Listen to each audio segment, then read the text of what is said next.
We are working on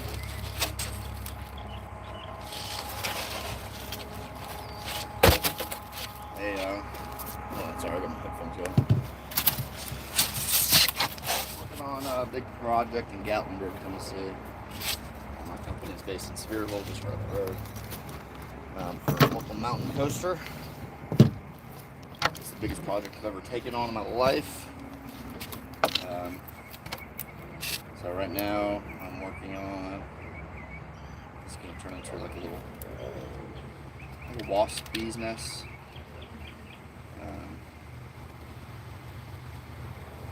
With some honey dripping out of it. So the posts that hold the coaster up, we wrap them to make them put trees. We got bears climbing all over everything.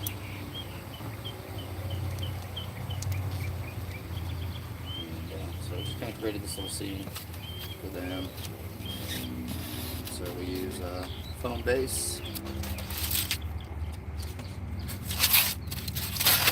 Put different hardeners on them.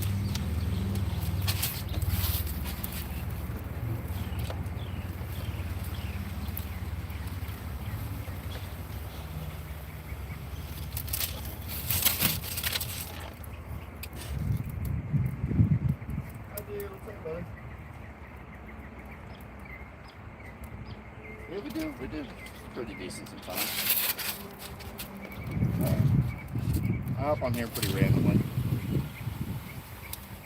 Primarily a chainsaw carving company. My company is Fatbobs Wood Co, obviously.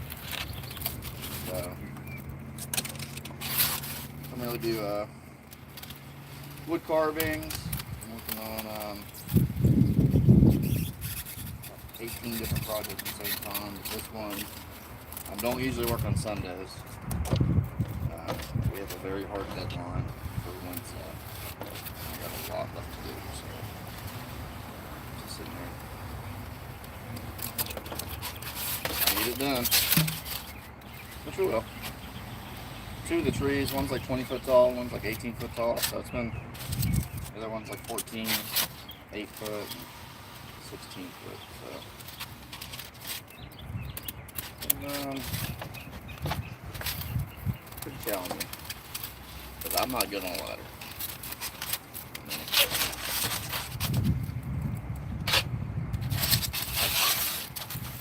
Smoke, love the quality.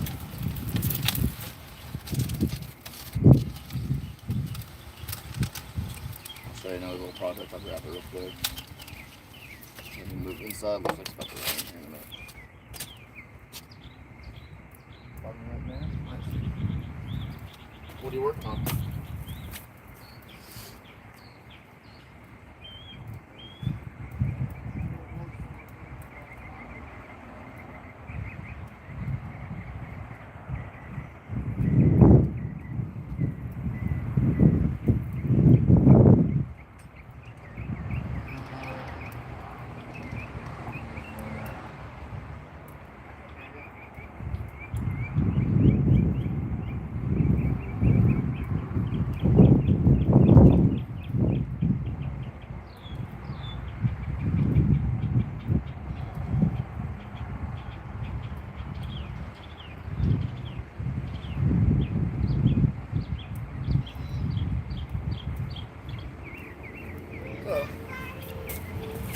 yesterday. I forgot to unmute my mic.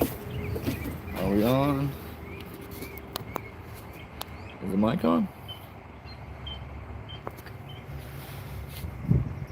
What? Did a lot of wood spirits this winter. Oh, that's fun.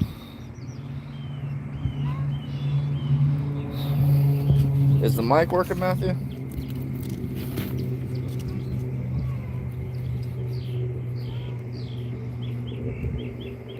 I guess it would have been, right? This has been a... Yeah, I can hear you. What if I step over here? It's acting like it ain't working. I don't know.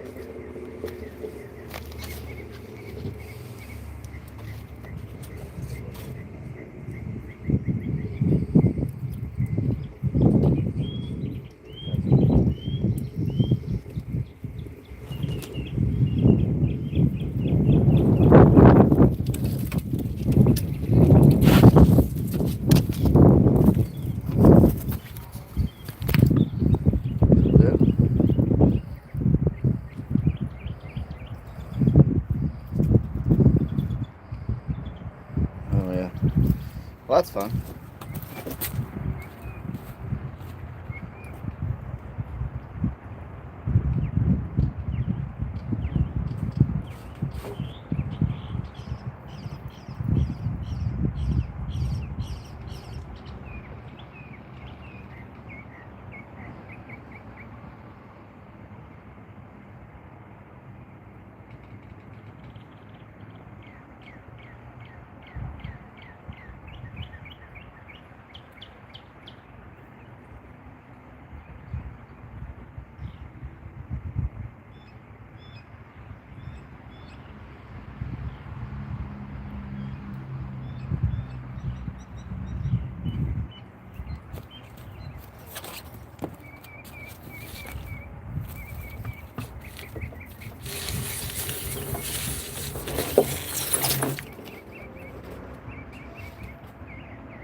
Yeah, it was working for a second. It should be good now. I don't think my case was charged up.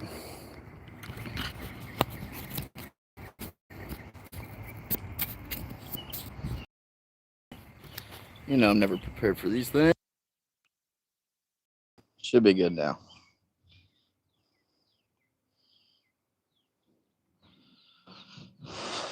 Should be good now. I wish there was like a way it would just like read the chats out loud, like in my headphones. Chats out loud. Oh, there we go. Yeah. So I can read them because my tablet's the only thing. It's hard to see with my glasses on.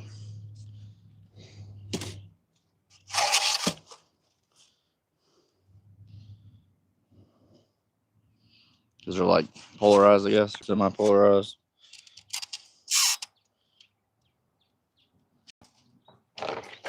Helps when you plug in a tool. It's a crazy concept.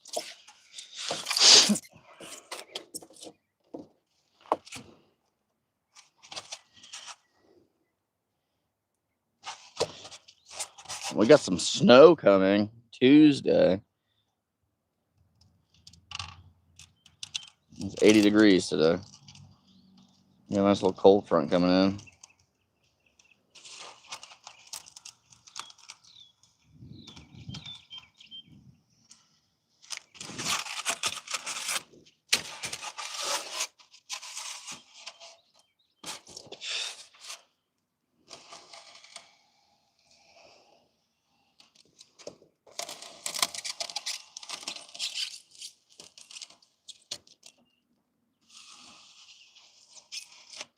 Yeah, I tell you, it's been a long couple weeks. I haven't been as active as I normally am, especially on like Facebook and stuff.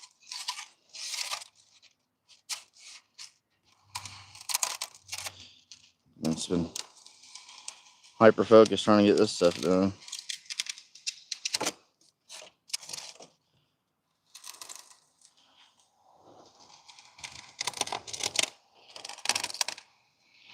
Because it's holding up other orders.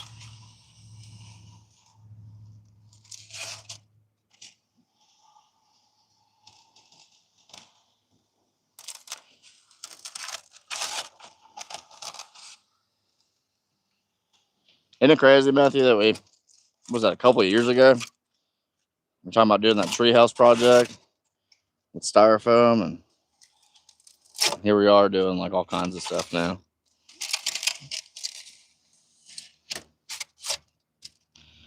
I don't hate it. Oh, I don't hate it, but I like working with wood more.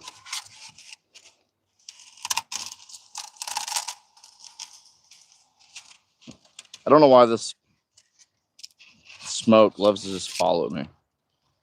Like wind's blowing this way. See what I'm saying? Like right to me every time.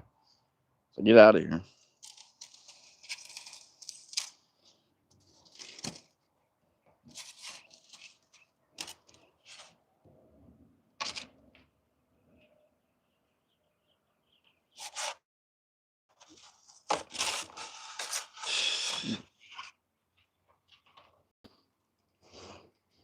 You hold it up, it blows down. You hold it down, it blows up.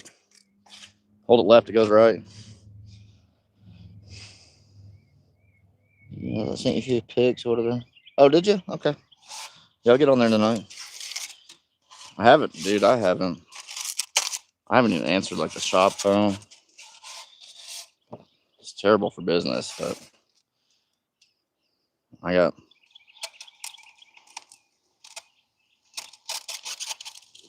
a bunch of projects to do already. And I'm just.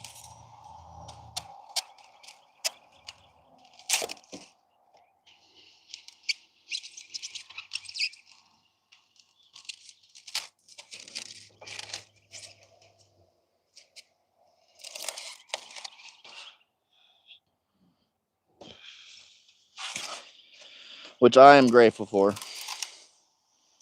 But season's starting.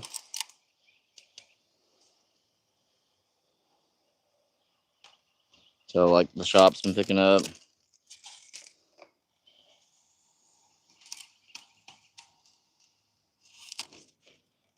So, that's why I'm here on Sundays. It's not that I haven't been working on these nonstop. I have so many people stopping by, which is cool, but a lot of them are like friends, customers, just want to chit chat because whatever. But I've had some really amazing conversations this week, just spiritually about God. I had a little season I was going through as well. And just be able to talk to other people about it's been amazing. Been amazing. I've been getting a little tested, you know what I mean? Which is awesome because it just causes me to like dig deeper in my faith and pray more and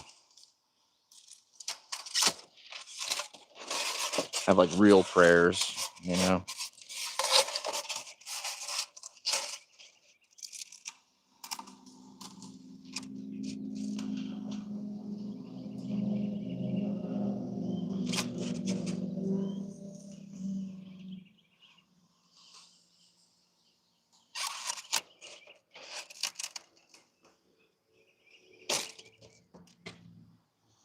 There's a guy that was working on the property here.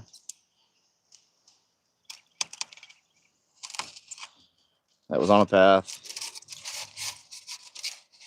On a great path for a long time. And Brent, he's one of the brothers that owns the barbecue next door.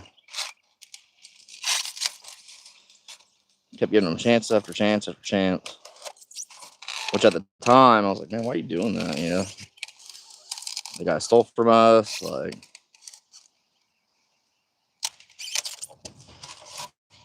but he always came back here. And then he got clean, got sober, found God. And about 5 months after that, he got in a car accident that paralyzed him, put him in a coma for 6 years. And talked to him the day before yesterday and just realized how blessed I am to be tired, you know. And I kind of take the simple things for granted. And the coolest thing about it, dude, is like, I don't even question God at all. I know it's part of his plan, and man, that's amazing, you know. I'm making a long story short, but it's really cool. Changed my perspective. I was getting a little complaining there for a minute. Man, I'm rough. I'm feeling rough today, or whatever, you know. But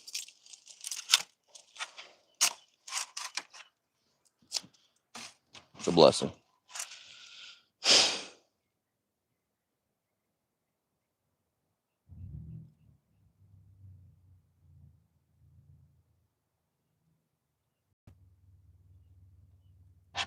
Yeah, I'm trying to get the blow away from me, but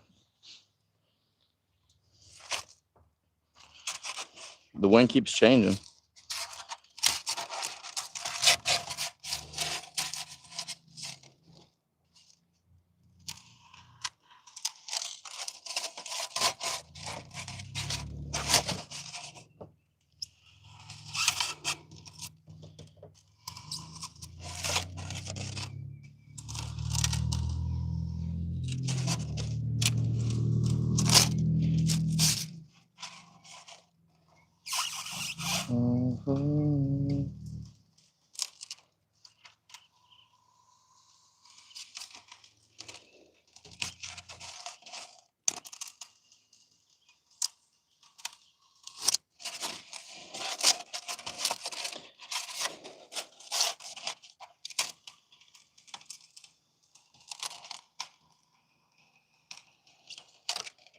That's the only.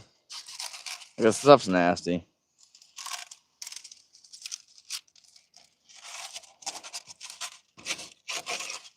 I'm ready to get back into carving some wood again.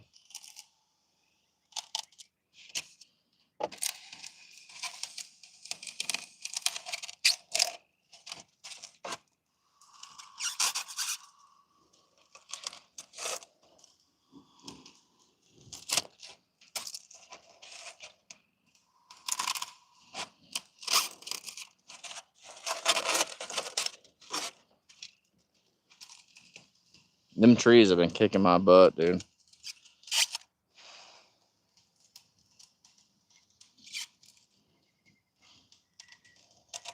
And I still got. I end up doing it in pieces.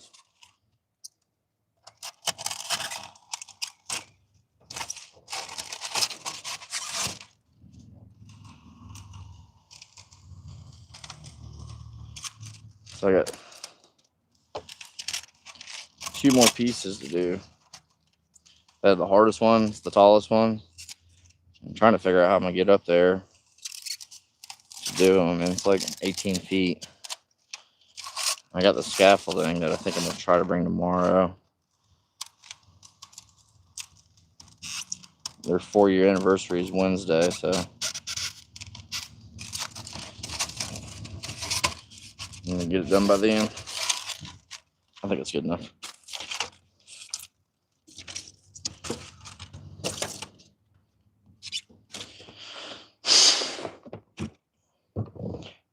And I'm just ready to be done with it. You know, like when a project takes too long and I'm just ready to move on.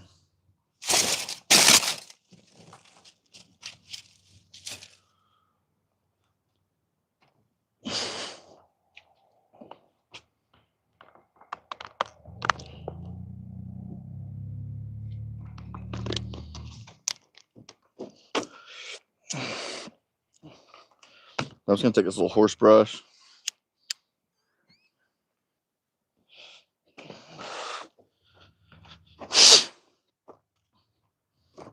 And we're just going to round it off real quick.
We'll add some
a little basic shape.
We're just looking to give it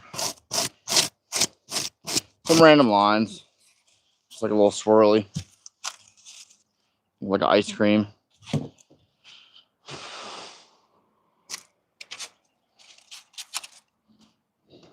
That's going to be up about 15 foot in the air, so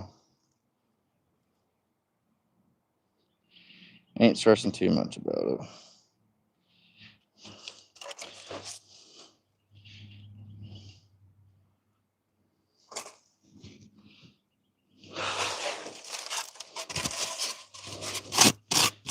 I did get a bear done earlier.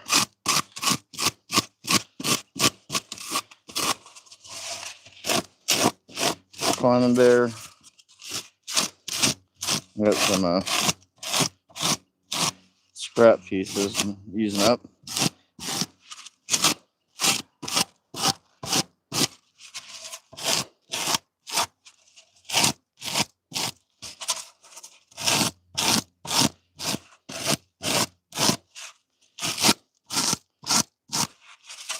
Probably a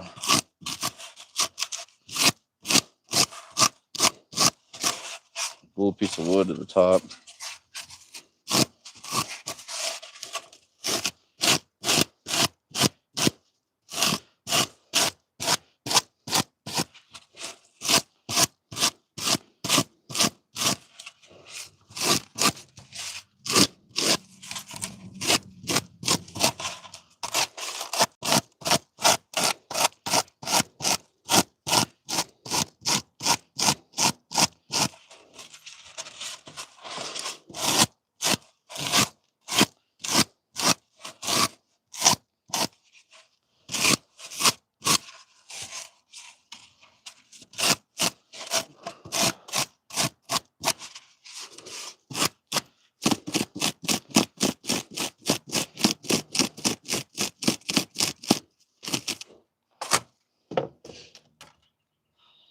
Becky!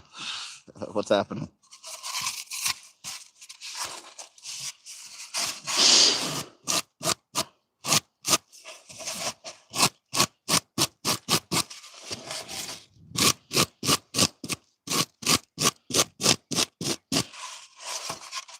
So we'll end up adding some little bees onto this. This will be painted, hard coated. You know.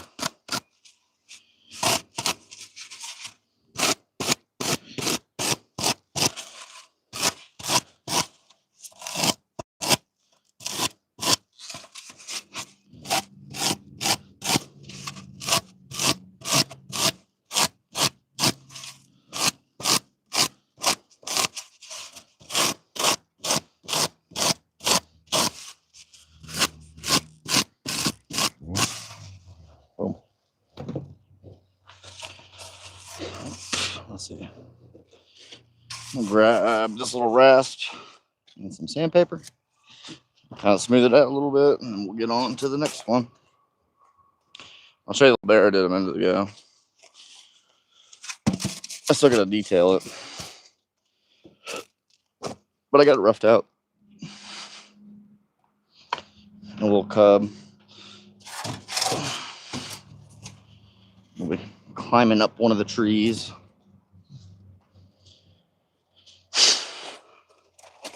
I don't know how well it's going to pick up, but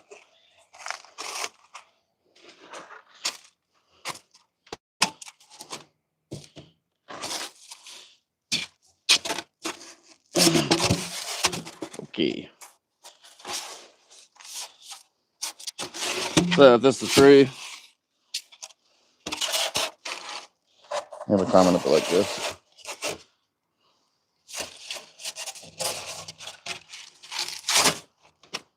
So still got to add the fur, the facial features, some other stuff, but got what we call the rough out portion of it done.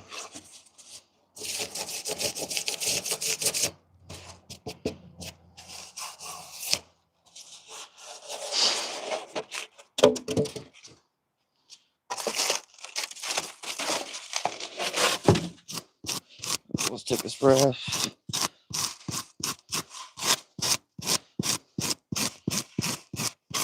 Smooth it out a little bit. And technically, this would be more like a wasp nest. They're called skeps. But kind of goes alongside that Winnie the Pooh.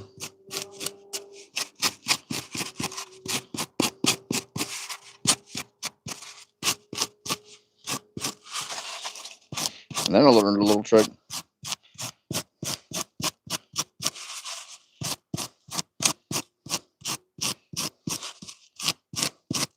So we'll smooth this out a little bit. Then we're actually going to take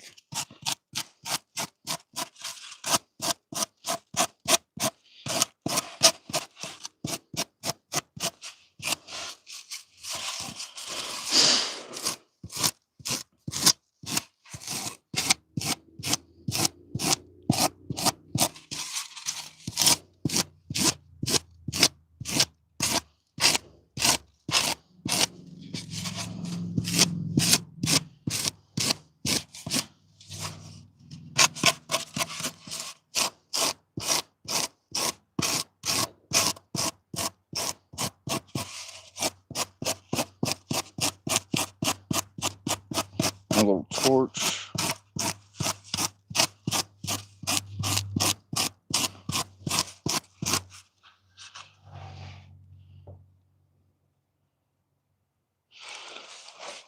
Oh, let's see. I want to drive down there someday and cover bear with you. Bite off you and finish. Could raffle it off to a church that helps fold your sixes for everything. Dude, you ain't buying nothing off of me. I'd be more than happy to hang out and carve some wood, carve some bears. And yeah, that would be super awesome.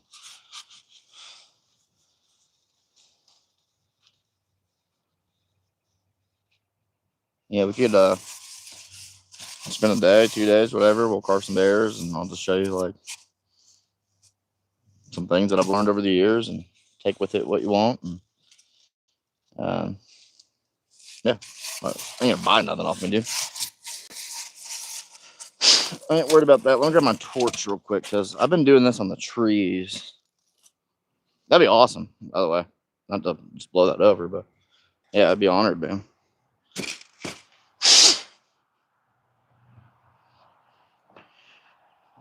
If I could find my torch.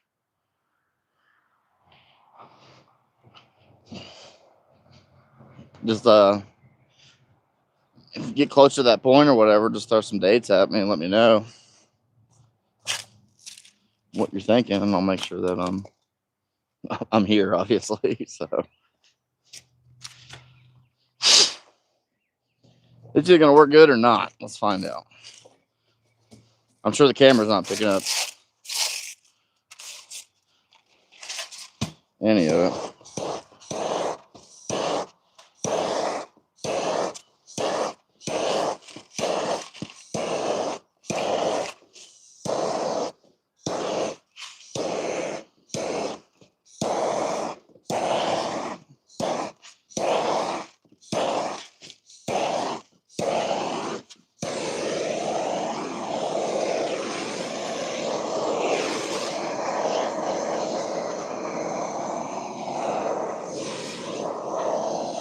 So we're just giving this a light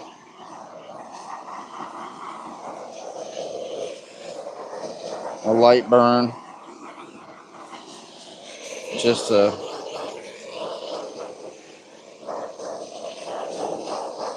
kind of tighten everything in and kind of creates a little bit of a harder shell on the outside.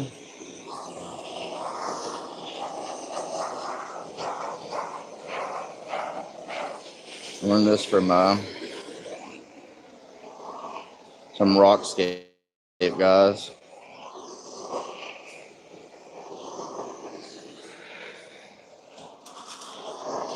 What I was running into is just all the little voids of the beads.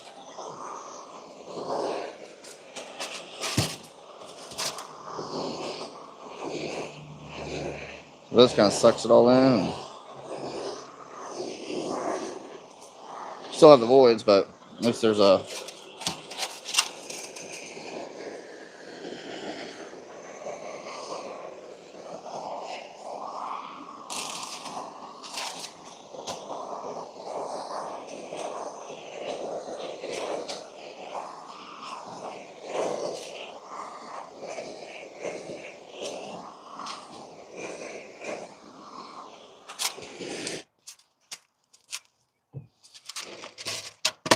see how hard that feels now, or sounds anyway. So this will be a little bee's nest. Quick and easy. Hang from the tree. We'll have some honey dripping out.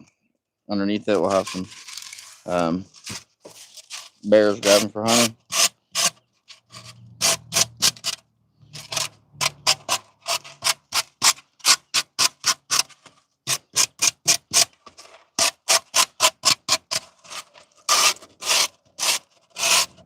And I got some brushable hard coat.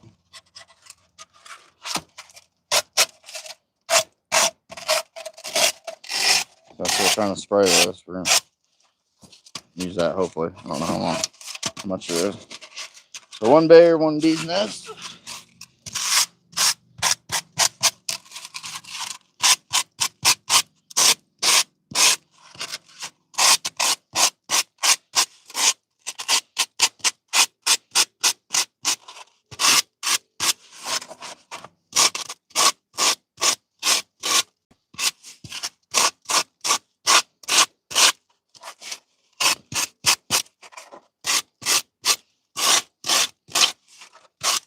I'll use that torch a little bit.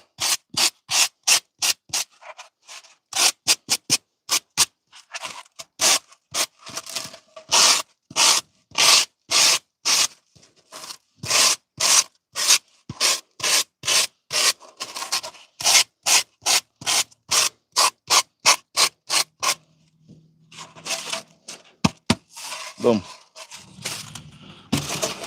Done.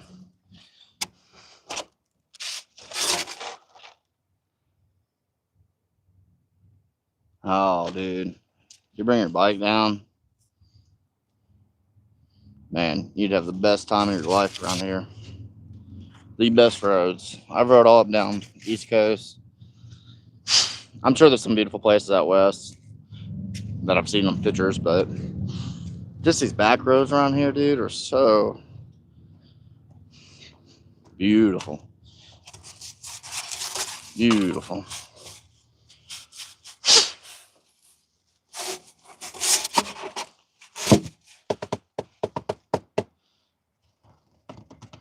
Wish I had a little bigger chunk of this. I have a lot of chunks, but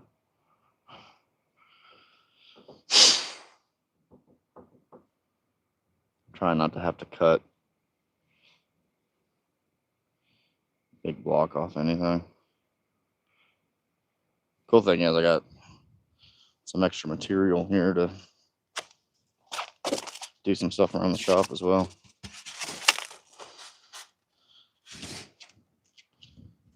It's got to be thicker over there, huh?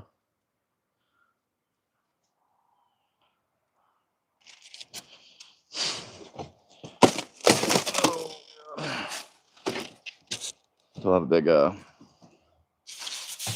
going to use it to do a Fatbobs sign out front. Those are good chunks right there.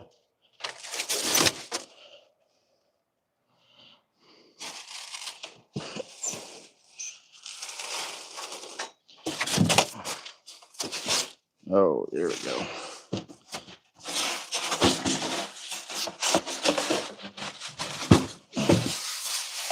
That's what I wanted.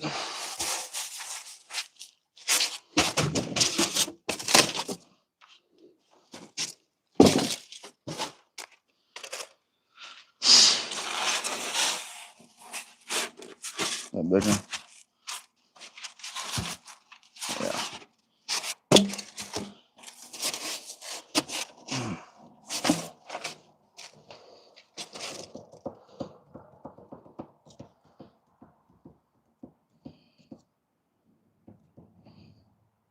So if I cut it at the corner here,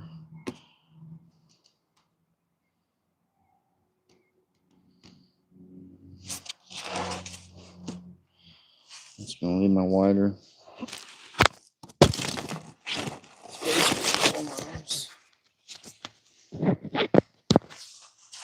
Oh.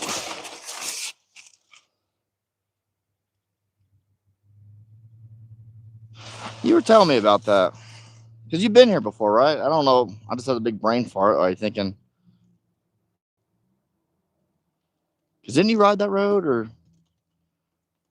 know we talked about that a while ago.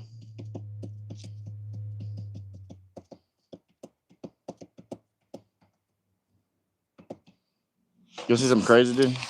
This little horse. I'll show you this. It's gonna be a unicorn.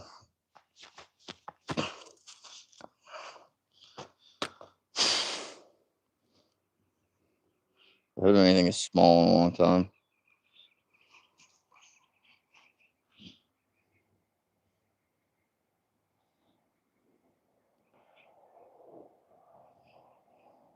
Well, it's come out pretty cool. I do want to figure out something a little different with the base. It might be fine. Man, I'll tell you what, I'm running on some fumes. No pun intended. I've only been home 2 nights in the last 2 weeks. My dog had surgery. So I have to take care of Bubba. What's the best way to do this? Why would I do that when I can just do side to side here? That's my widest point.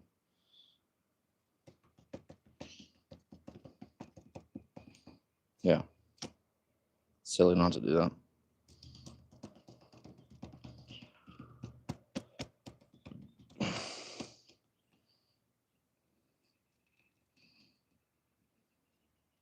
Should I use the bow cutter? I just don't feel like breaking it down.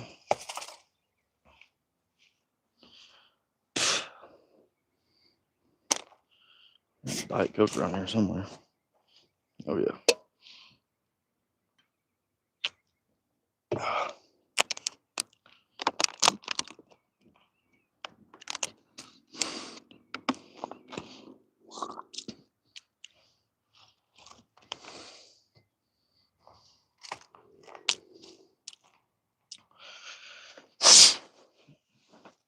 This guy's gonna be standing.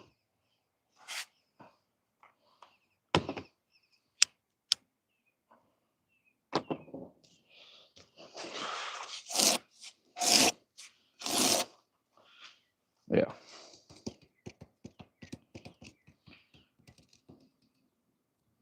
Yep. Let's just start.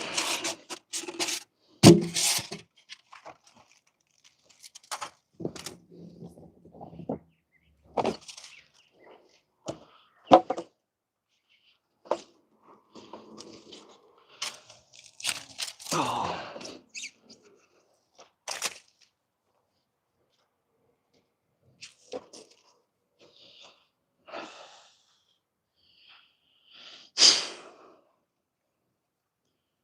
Let's get a triangle.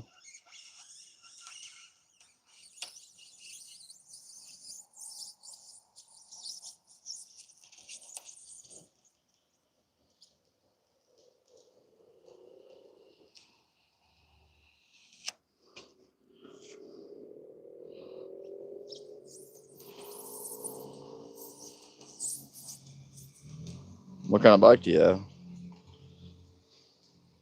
My dad came in town over the weekend. Just left today. And I got my chopper up on top of the hill there behind the shop. Been wanting to fix it up for years now.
That climber I had his leg way down.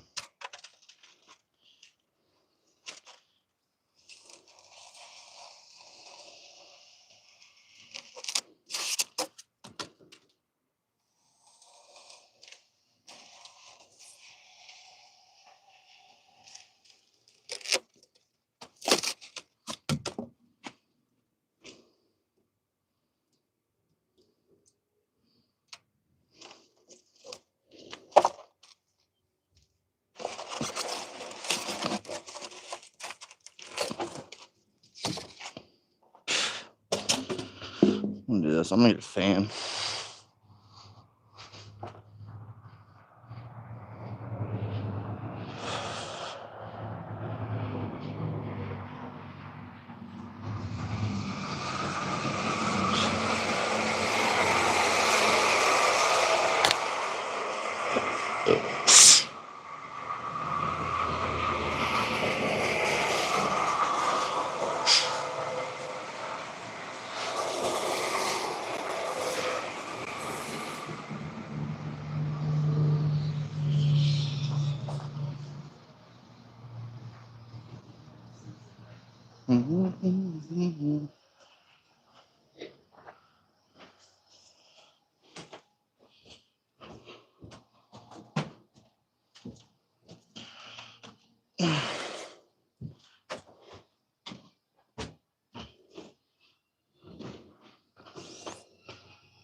Nomad 1600. I remember you telling me that. I remember we talked about it.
In front of the camera as always. It'll look weird for a minute.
Yeah, close enough.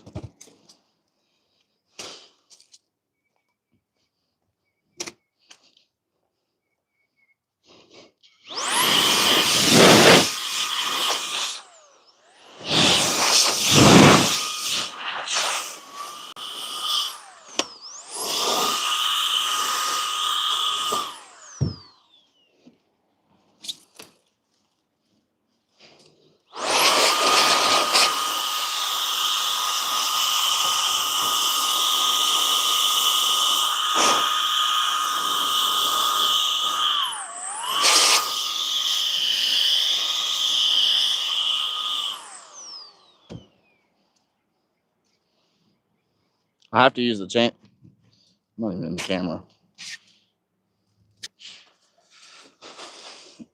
I rely so much on the chainsaw. That's what I'm accustomed to. So we got our basic shape of the head in.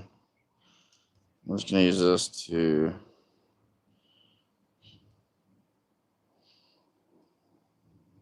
start moving some material.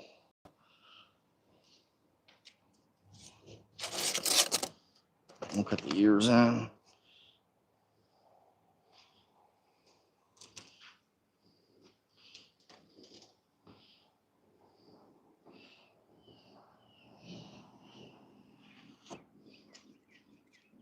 This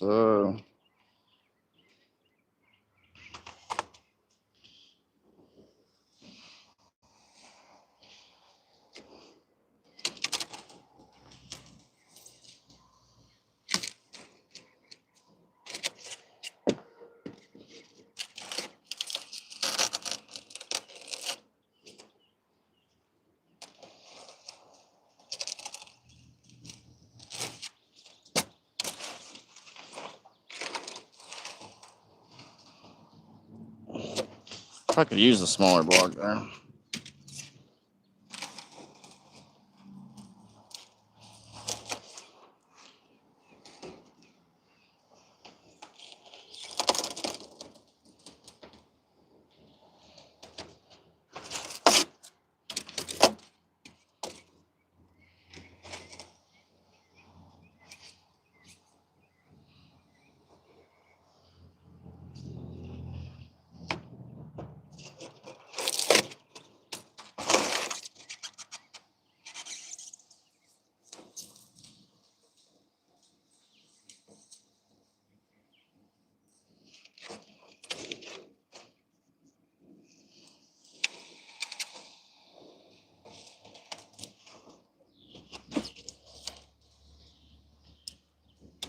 This one's going to be holding some honey.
This is just practice for the wood.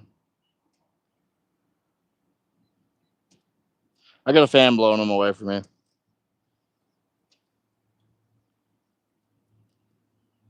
No, this is for a big commercial project we're doing, so we're using this as a base.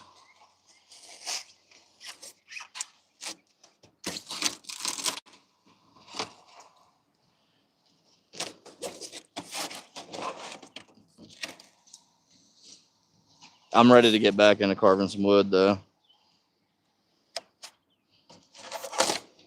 I've been on this project for a long time, and it's the biggest project I've ever taken on, so it's been amazing, but I'm a wood carver.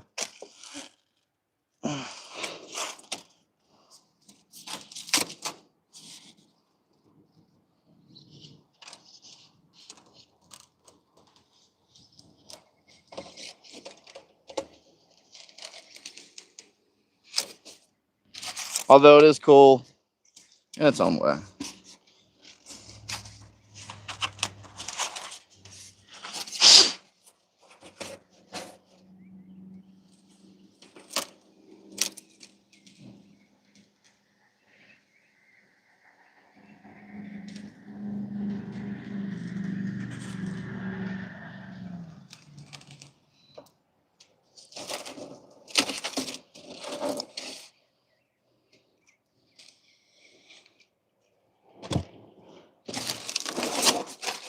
It is cool in its own way.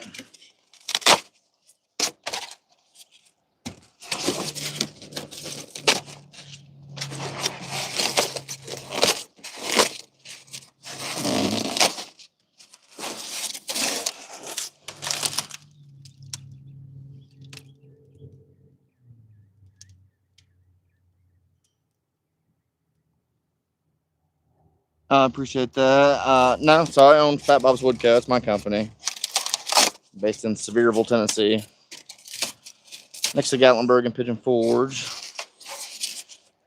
This particular project is for a roller coaster in the mountains, alpine coaster, mountain coaster. I got a few different names, but we have a bunch of bears. And the biggest part of the project has been the poles that hold the coaster up. We're covering them to look like trees. So, and they're huge. And tomorrow we gotta get it done by Wednesday. So I'm on a super time crunch. I'm never working on Sundays, but the last two I have,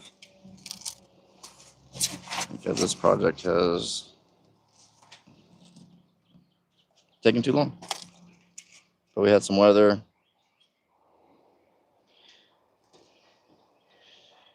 Some rough weather there for a minute.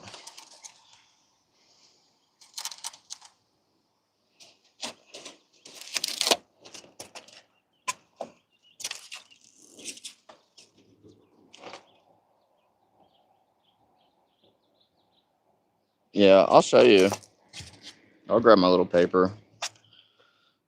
I'll show you. So we'll block it out with the styrofoam. We use different hard coats. So this one I blocked out, sanded a little bit. I gotta add all the detail to it, but there's a little cub that will be climbing a tree. One of the trees here. We're gonna add fur as we come in. Give the mouth some detail.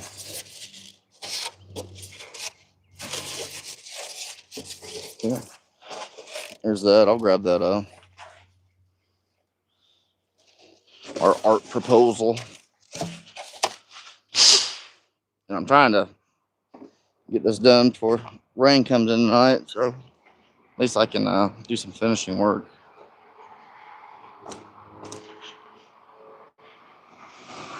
I gotta be up there before they open, so I've been getting there about 5:30 in the morning, doing my install, and then leaving at 10. Coming back here, carving, going back in the morning. So So it's Moonshine Mountain Coaster is the name of the company that we're doing this for.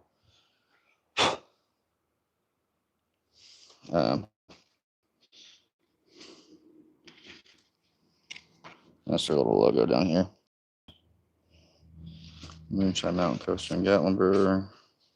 So it's just some like other projects we've done. This is our proposal. These are Shady Rays. These are all out of wood.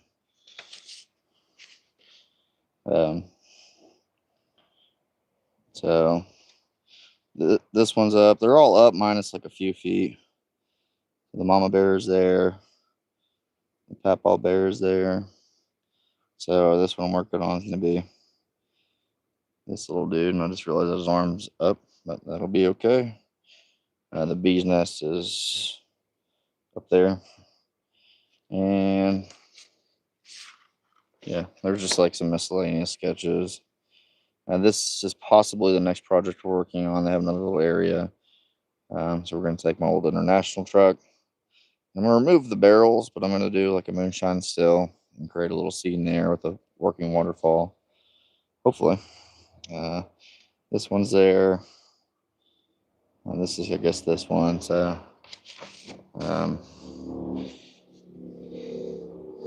there's more. So you can see these posts here. And that's actually holding the coaster up. The fun part is, let's see, this is the smallest one at 8 feet. This one jumps up to about 14 foot. This one's almost 20 foot. And then this one over here is 17 feet. So this one's done.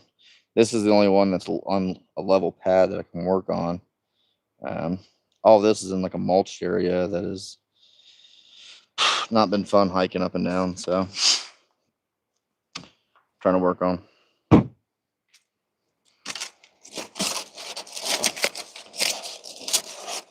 But the foam's cool because you can take this and see how rough it is. You could just slowly start just. And this is just a horse's brush, literally. It's made for horses. So you can just take this, you can just start shaping. Bring that muzzle in.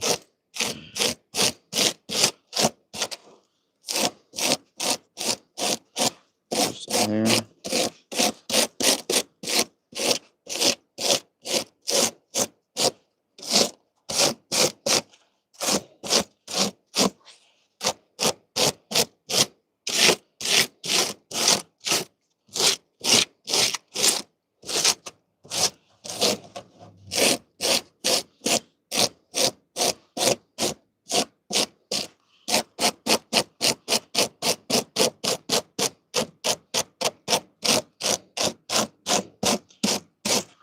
So it don't take much.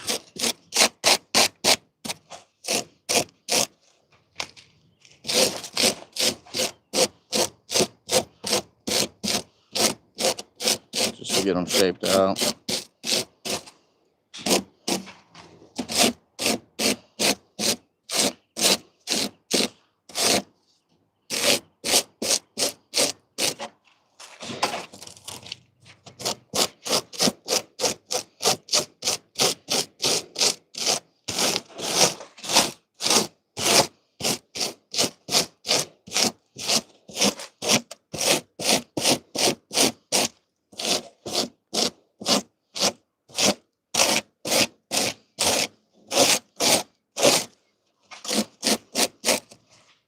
And we're just looking to get them.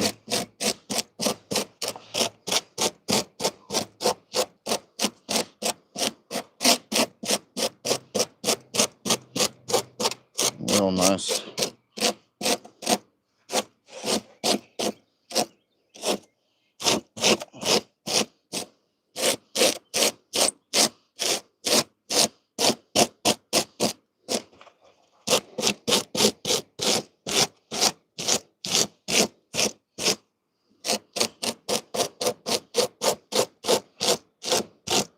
Around his face.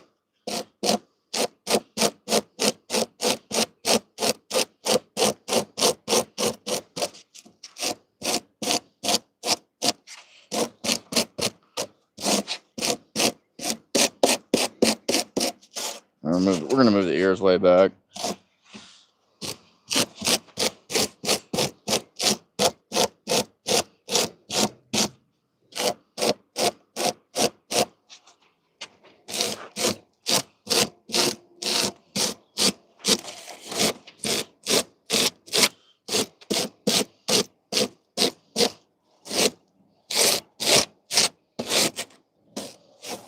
So, yeah, a little bit of shaping. I actually enjoy that part of it a little bit more.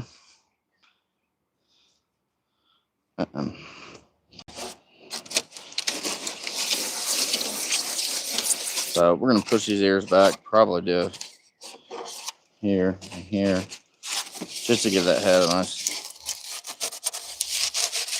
longer feel. And I think what I'm gonna do, I got a bow cutter. It's on the 4-foot setting right now. I'll change that to the 2-foot section. I'm gonna move some material a little faster. So give me just a minute. Well, you can see as I'm looking at the camera that underneath that jawline there, we're gonna bring that up, and all this behind here is gonna go away. You have little arms. It's gonna thin out quite a bit. Bow cutter.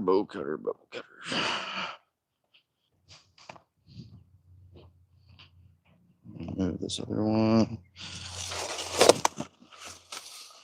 And toolbox. Oh.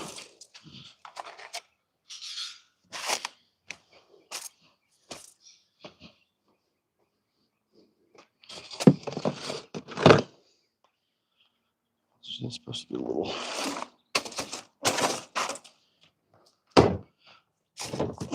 rainy tonight.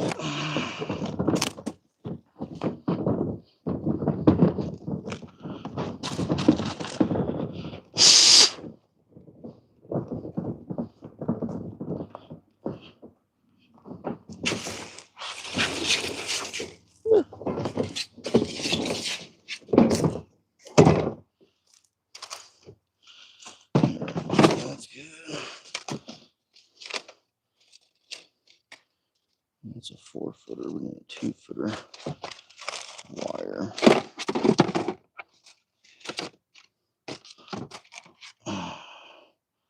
It's a broken 2-foot wire. It's not a broken 2-foot wire. All right. I bought this bow cutter. I'll show you here in just a second. From Hot Wire Foam Factory.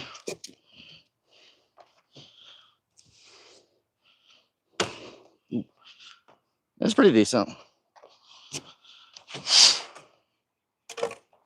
It's nice on the 4-foot setting because the blocks are 4 foot by 8 foot. So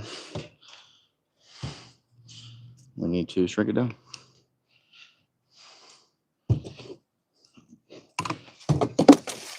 Real easy process to do. Just a couple clasps.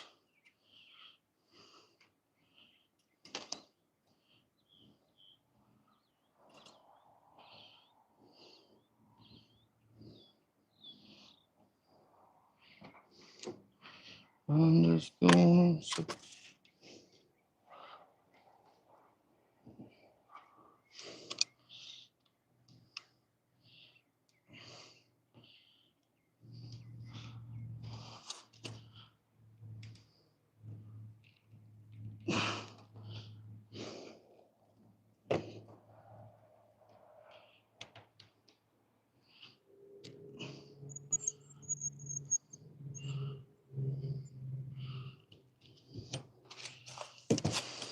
I will say on the 4-foot setting, it's not super great. It's really slow compared to some other ones I have, but on the 2-foot setting, it's pretty good.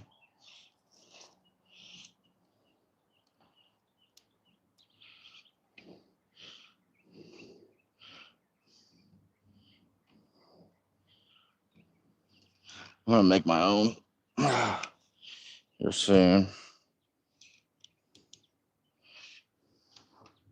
Should I keep it this long? That's not necessary.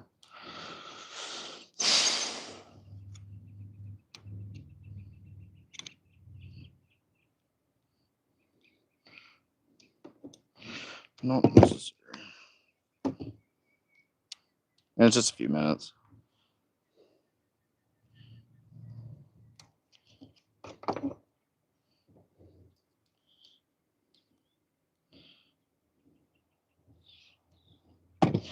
I'm just gonna...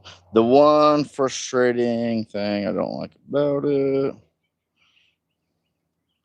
is for some reason, like on the power supply, it just likes to fall out all the time.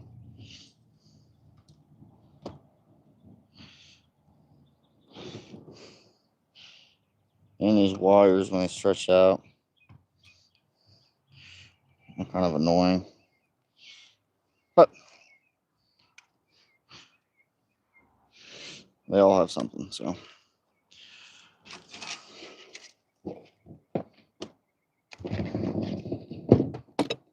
I have one that is fantastic. It's like 2 free wands. And it gets hot and like holds the heat really, really well. But you can't put too short of a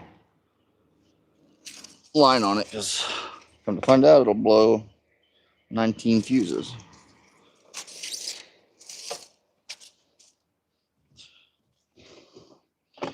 I'm gonna go ahead and throw these in there before I lose them.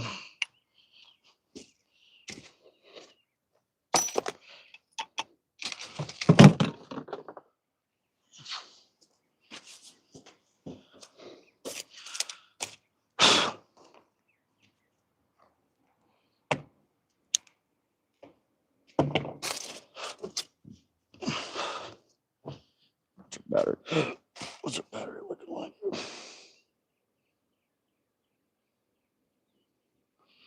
86% on there. Might have to go to the other microphone.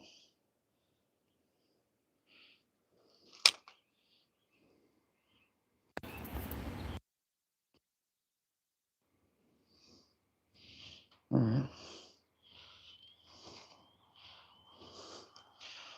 I'll go to the other microphone. This one's about to die. I guess it didn't charge the case enough.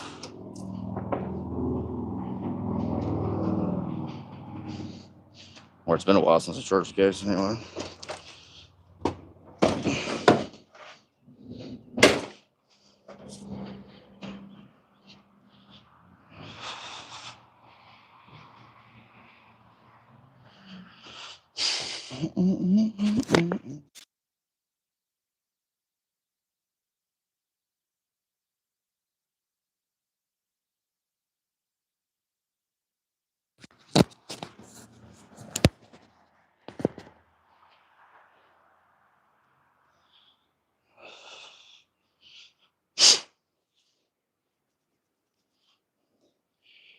All right.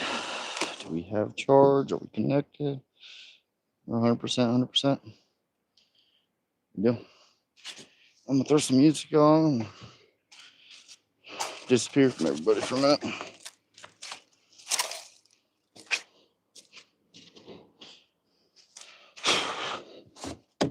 Oh no. That's terrible.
Yeah, I'm just carving too. I ain't saying much. I'm just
cut it all, dude.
That's why I'm getting a little weird over here.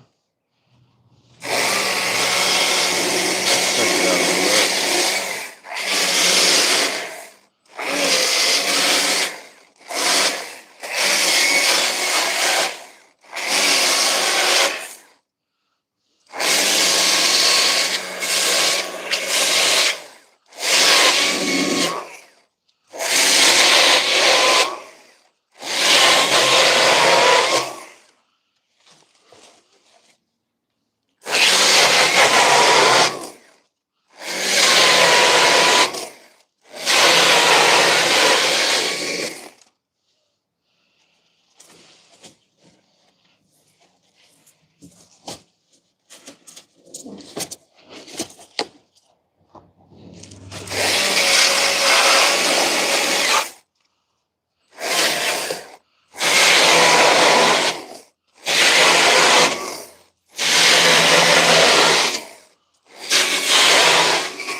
I was gonna make him sanding originally, but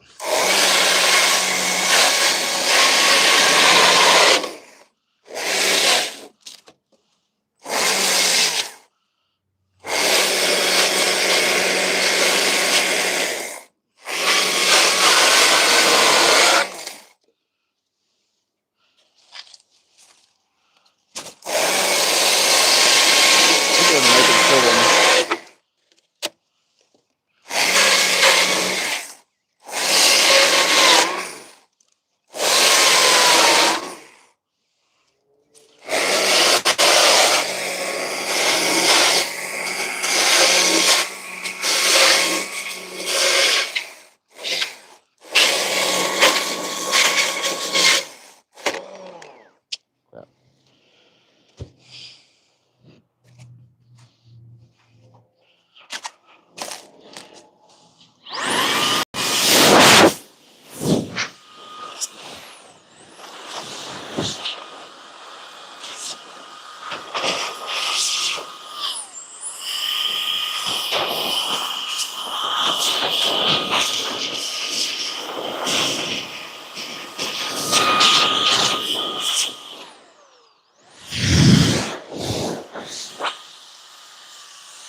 I had to use the saw to figure out how everything's gonna lay out.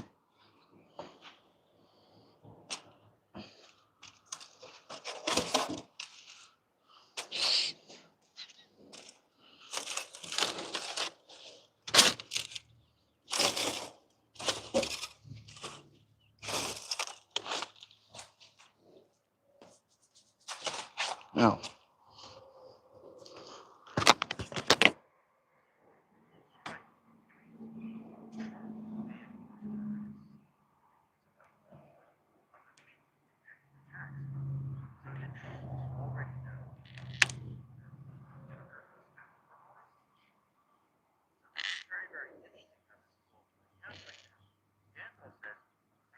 yeah.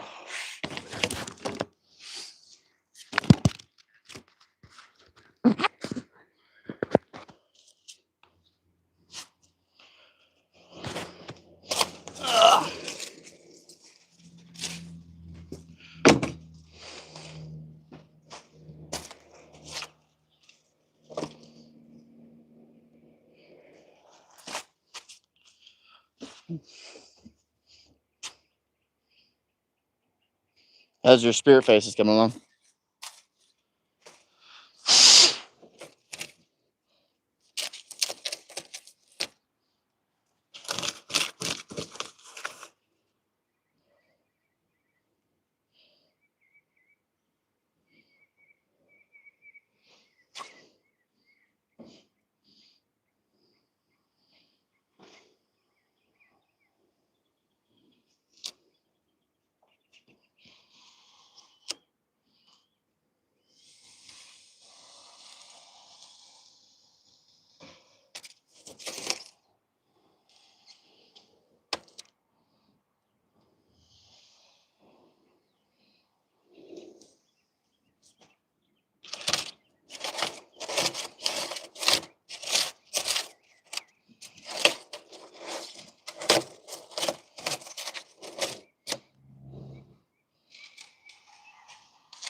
Big old bear.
Let's give him a fat belly.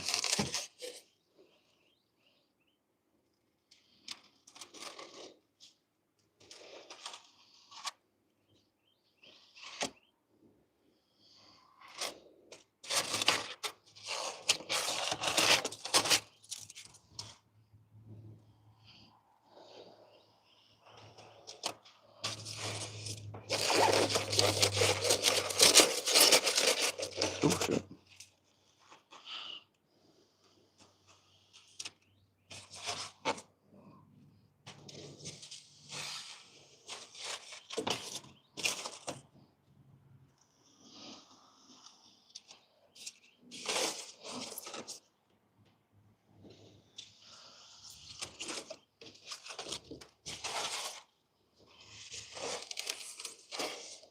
There we go.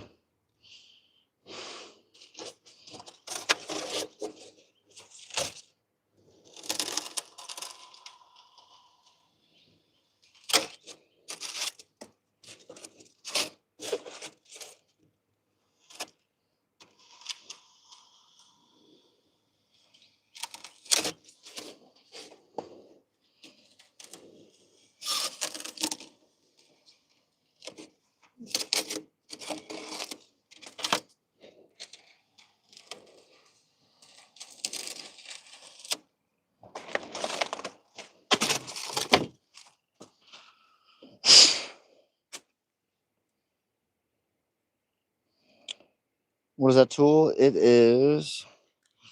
I'm charging my tablet up so I can actually see when you guys comment. So that's why I was 141%. We should be good for a while.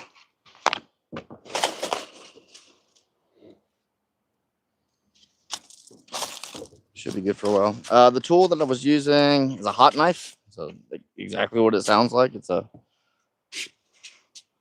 hot knife. So I actually have a couple of them. This is just from Amazon. Nothing special. And then use like horses brushes. We use rest, sandpaper, fingernails, whatever it takes to get it there. So this coming along, I kind of hit a little weird.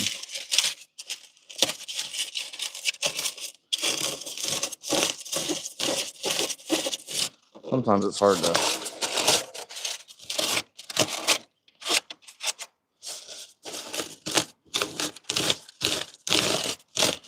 see. I'm gonna give him a big old fat belly, and I'm gonna keep his backside big, and I'm just gonna put his paws like this, sitting down. That's what I was kind of like trying to figure out what I want to do there. Let me pull up my tablet so I can.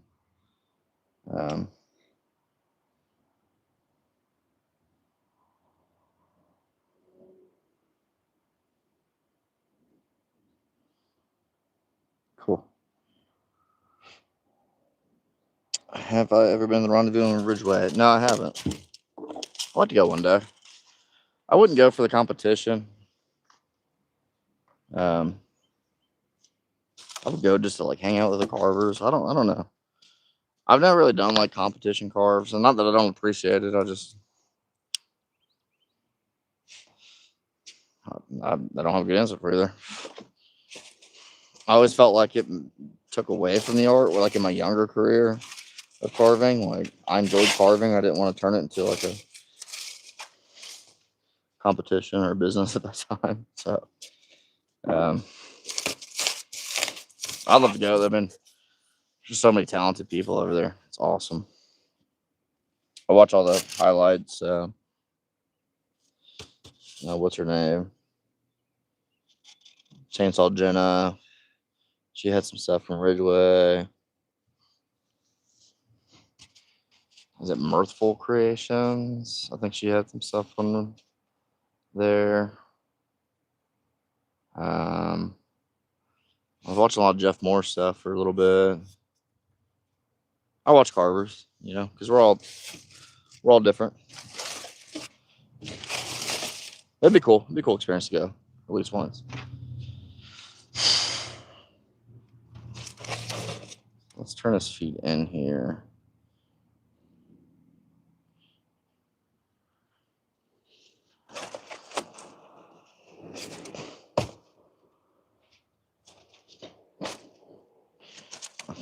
I feel like this is gonna look weird.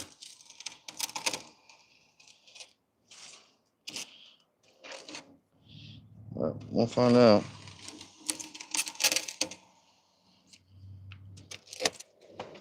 We're gonna commit to it.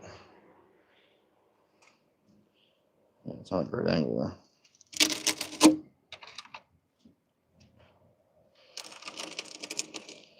This was not the right decision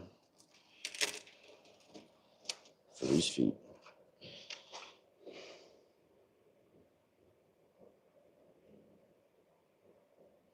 But I can do what I normally do. I want to try to reinvent the wheel here.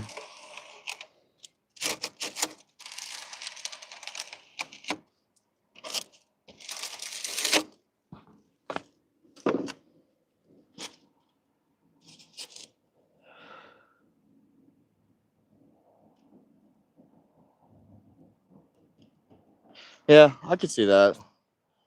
There's definitely, like I said, it'd be cool to go check out and say hi to some people. It's weird around here. Like, I don't hang out with a lot of carvers. Like, there's a lot of carvers here in town. It's amazing, but we don't like talk. I do go to Woody Woodworks. He's pretty cool and does some really awesome stuff. He's a cool dude. And then my uncle still has a shop here called Heartwood Galleries. And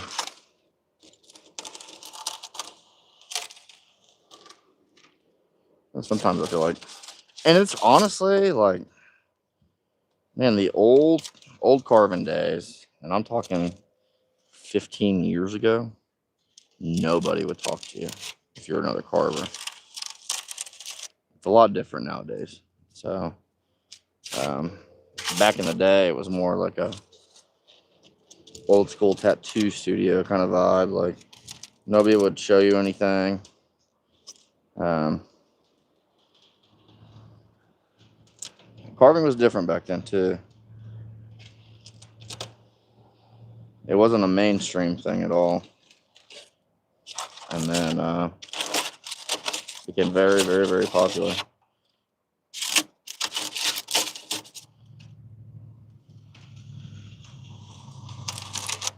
So when I started, it was cool in its own way.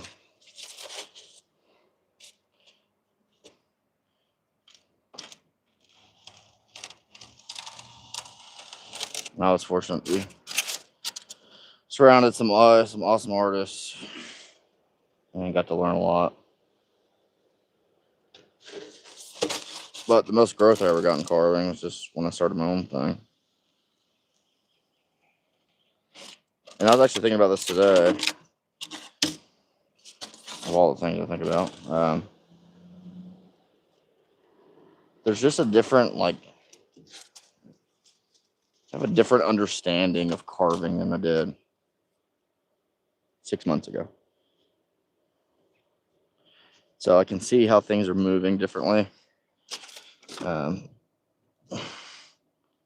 I hate this hot knife, dude. But the chain fell off, and I'm trying to be lazy, but it's causing me to work harder.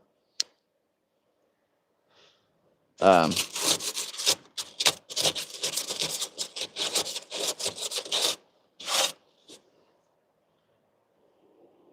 much batteries left?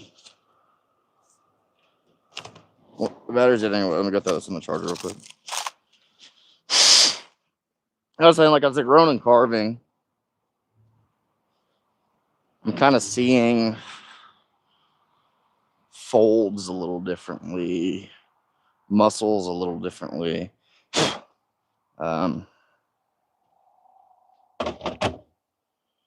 of, I don't know. It's been really, really cool. But like how, I don't even know how to explain it.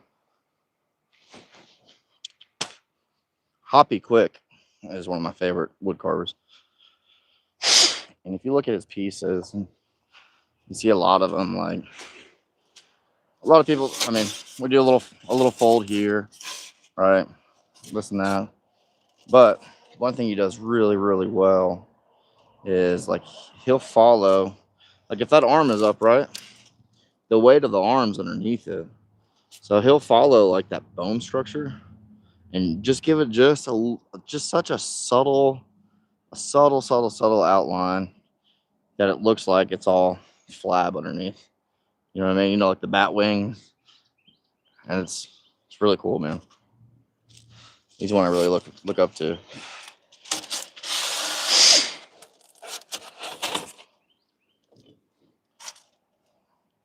And somebody just steady.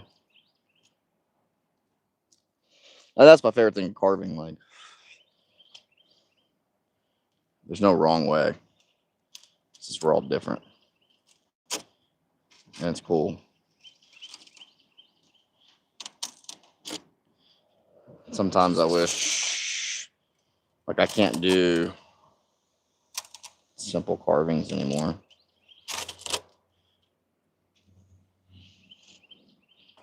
And it's good or bad. Like, I really want to put out the best quality work I can possibly do. That comes with a price, right?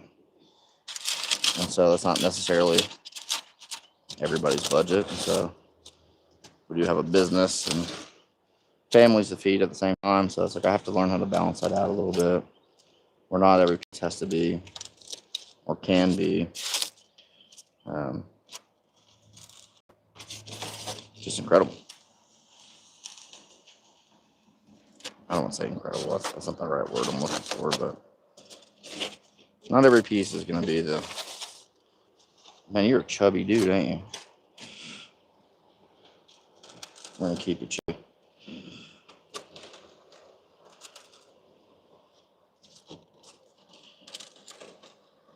I can't put 1,000 hours in every piece, which I would love to. Kinda. I mean, I got that in this project here. I'm getting a little tired of it. I'm ready for something else. I got some more carvings to do. Hoppy's amazing. Pretty down to earth, at least online.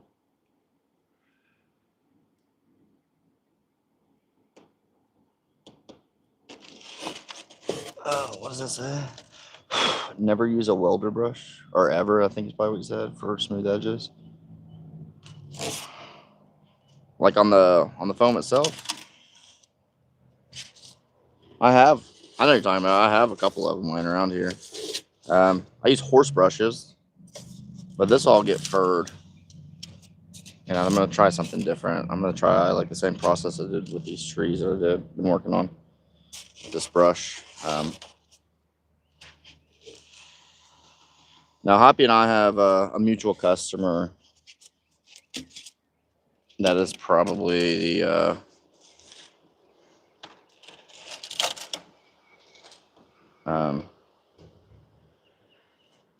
human-wise, biggest name on the entire earth.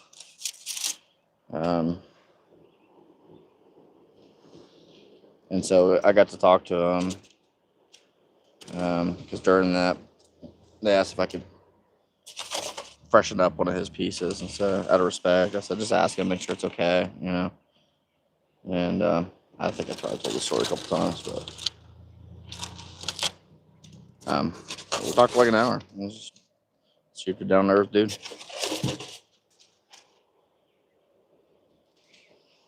And I've never met him. I met his sister. His sister stopped by here. I think in the spring last year.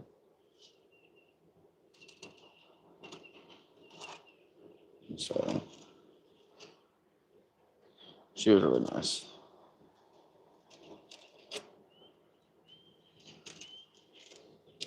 We're making some weird feet here, but we're gonna run with it.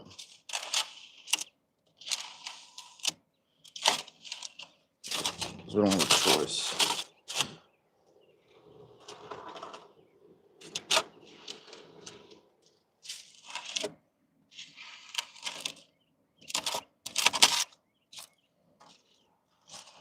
We don't have a choice.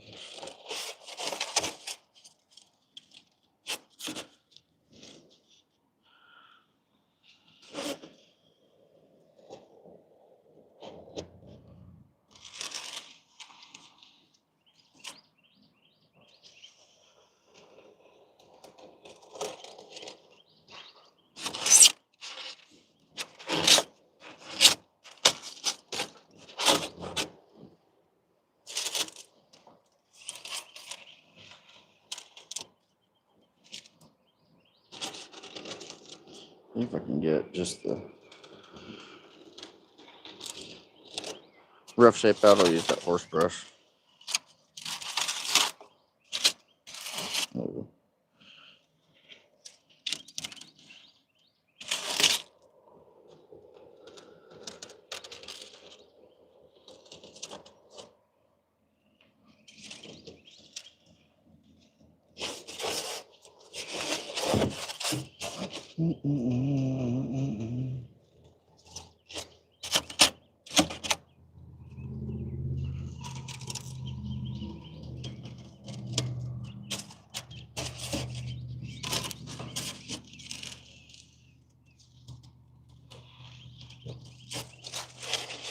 We're getting there.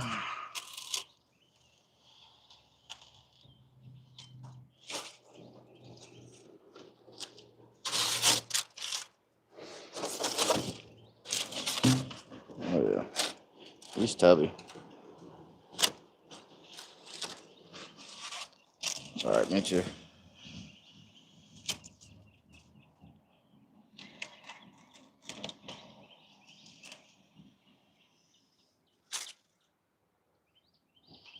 I have to call here soon.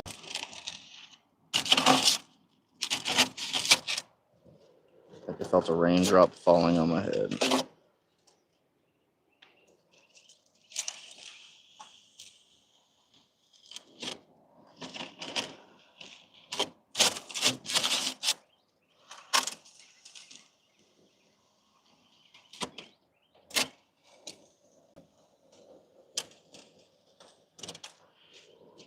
He's got a pretty decent body position.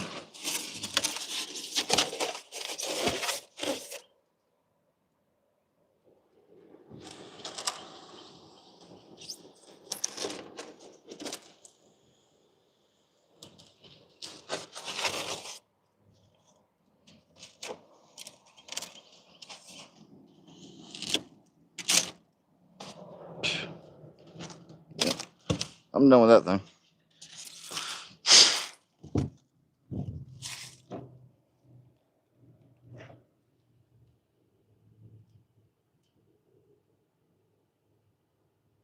Oh, whew.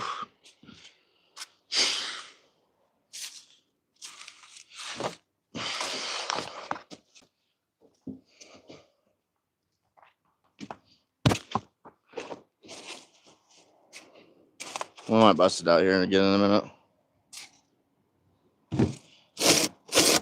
come in here.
Yeah, it's coming.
I gotta remember too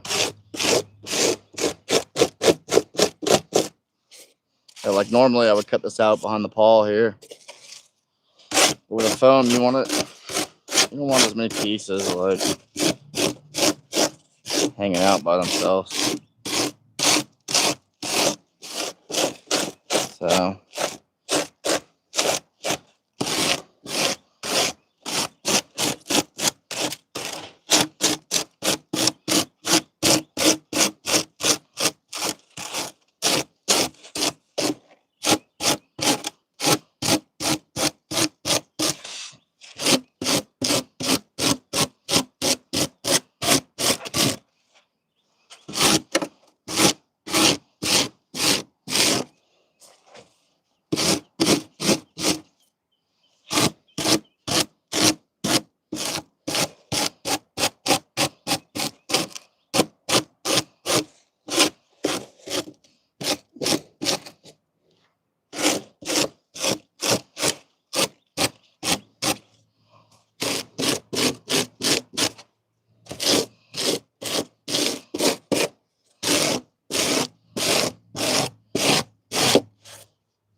Excuse me.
Blender brush works great for foam. Try like a metal brush. Let me grab one. See if we're talking about the same thing.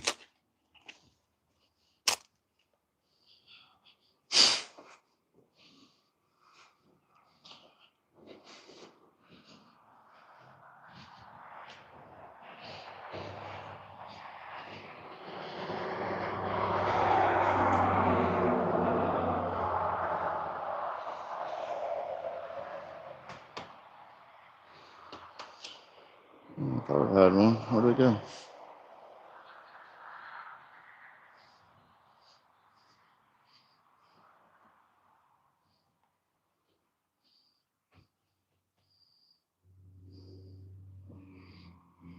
Oh.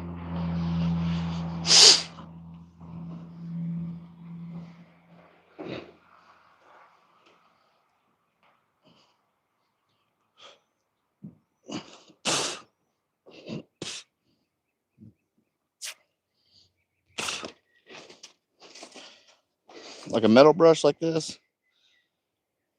Or is it something a little different?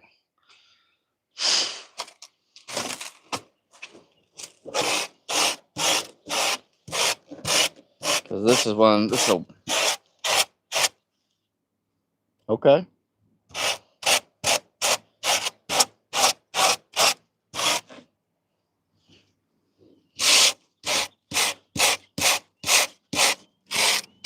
I believe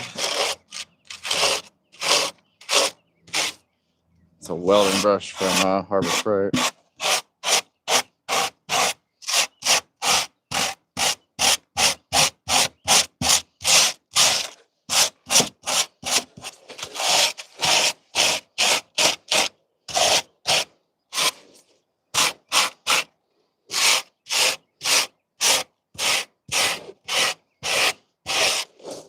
It's definitely a lot smoother.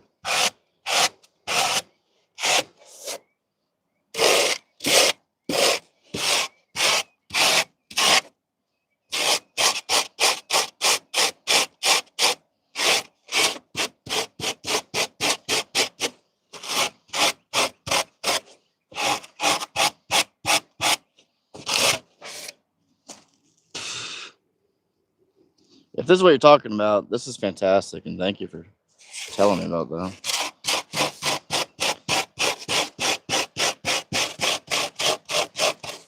This is enough just to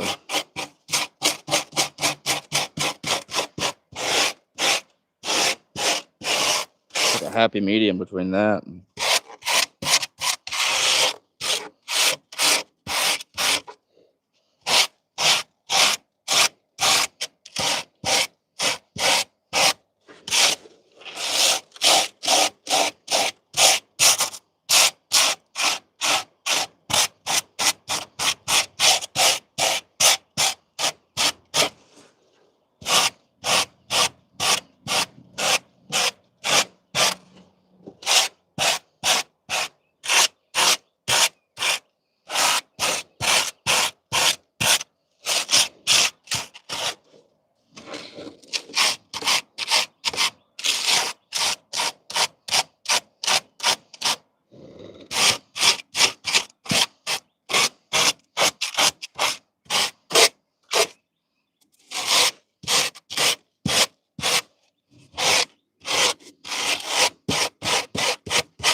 Yeah, this is nice.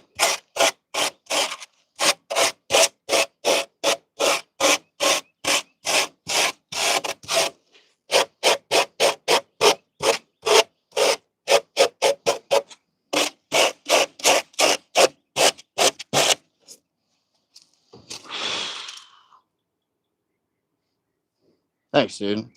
That is that's awesome. I really appreciate that.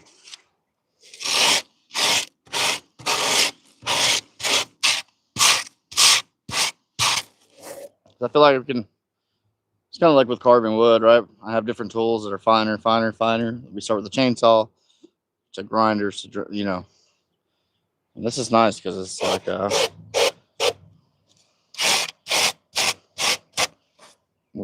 can do a little shaping without taking too much material, but it's taking enough material away.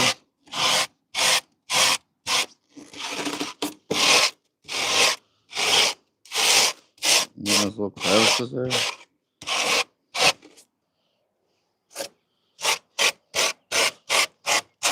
Just little fat rolls here. That's fantastic, man. Thank you.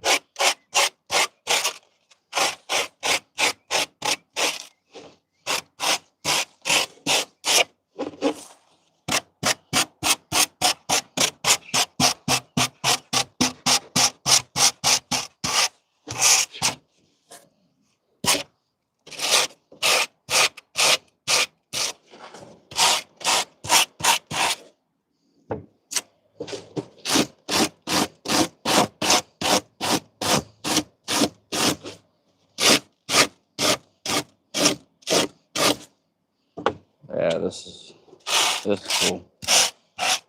I never would have thought to use this.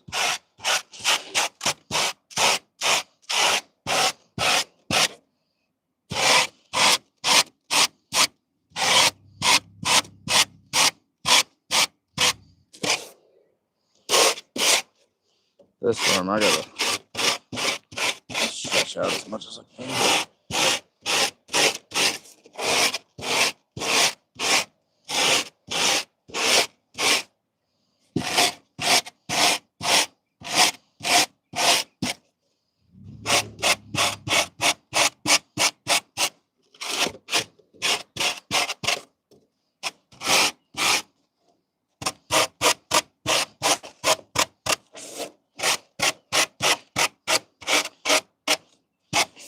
Matthew, just I'm gonna give you a little trick that I do. Thanks, man. Or ma'am, but probably ma'am. Thank you.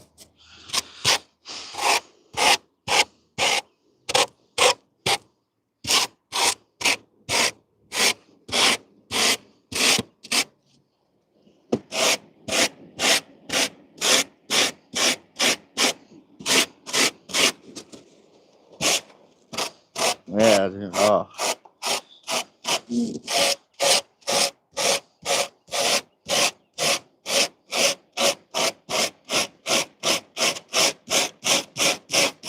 Have we talked before?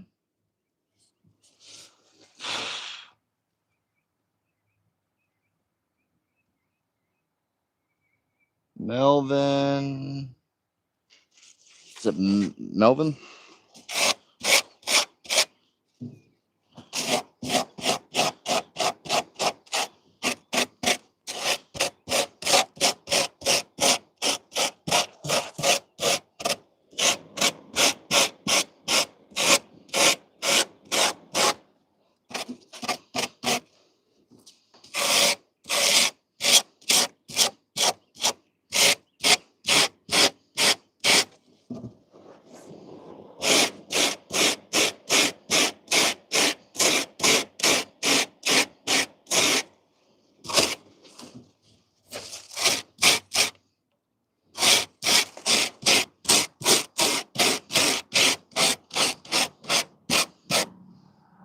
Ooh.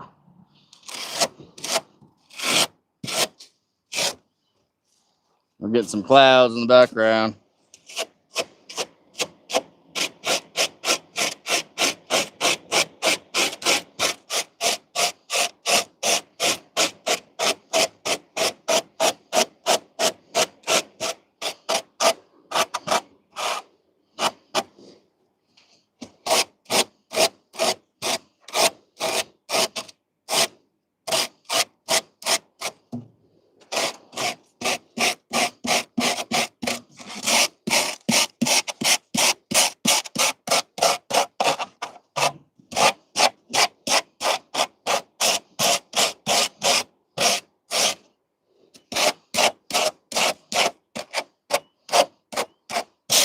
great.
Oh, I was gonna tell you, Matthew. Work for Universal Studios doing 3D project. That's awesome, man. How's that treating you? I'm a chainsaw carver by trade, professional chainsaw carver, but been working on this kind of a new venture for a big project we're doing. So I've had a lot of learning. I naively was like, yeah, we could do that.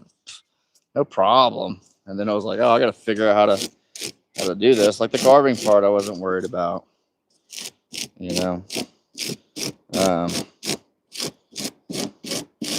But like the processes and the tools, everything's different, you know.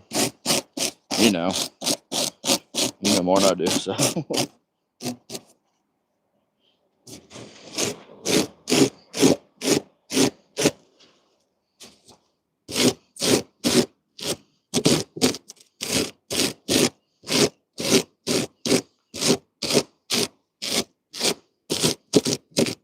Well, I appreciate the advice, man. That's something you didn't have to do. We were actually talking about that a little bit earlier with the chainsaw carving back in the day.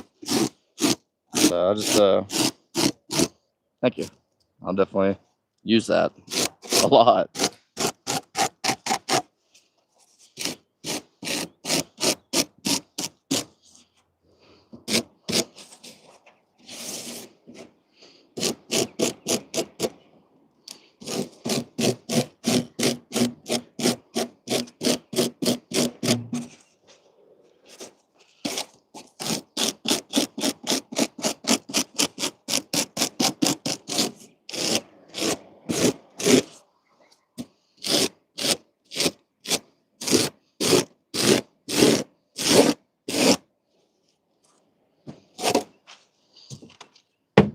I did use it on my grill last night making hamburgers, so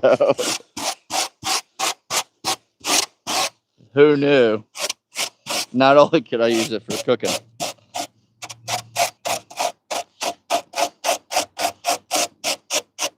I'll keep this one separate from the food. Man, that's just a nice fine.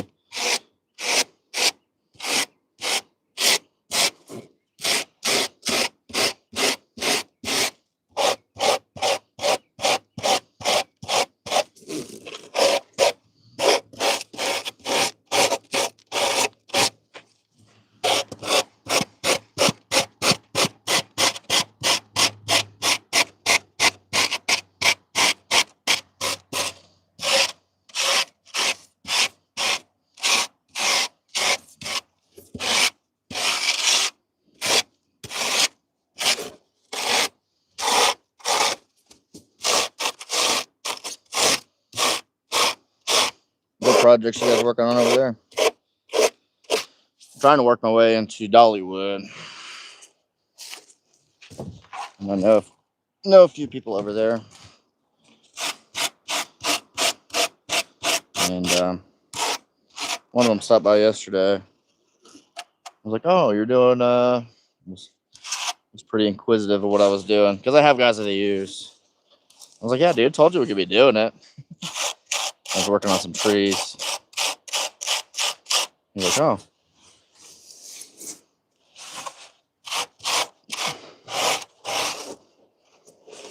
Which I like. I like the commercial side. I like.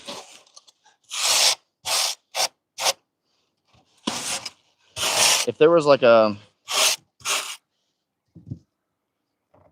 private commercial owner, that'd be cool.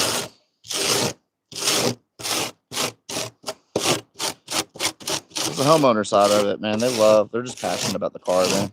On the commercial side, I mean, we're obviously not putting junk out there, you know, but at the same time, they just want to know how much it's going to be and when can we get it done. So,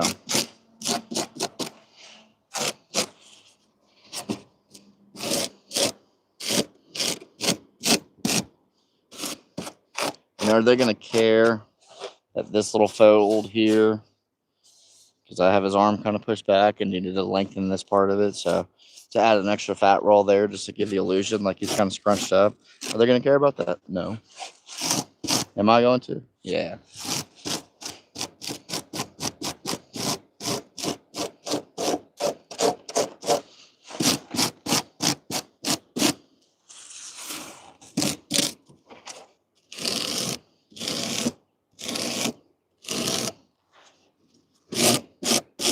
Separate this a little bit.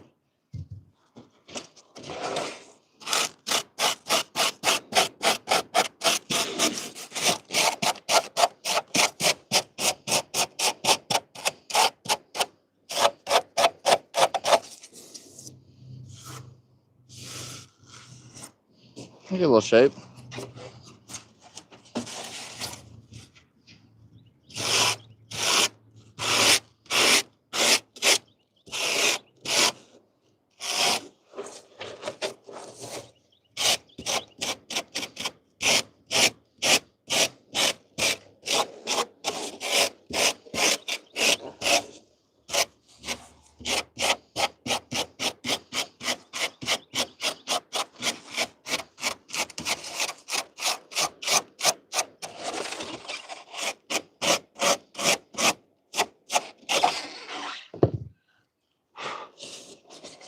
Now then, it's the first time I see you carving. I appreciate that.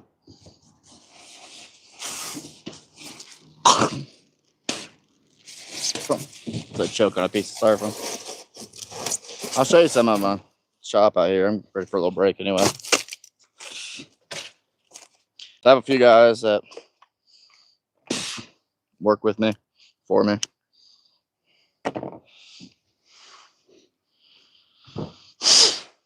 Let's go take a walk.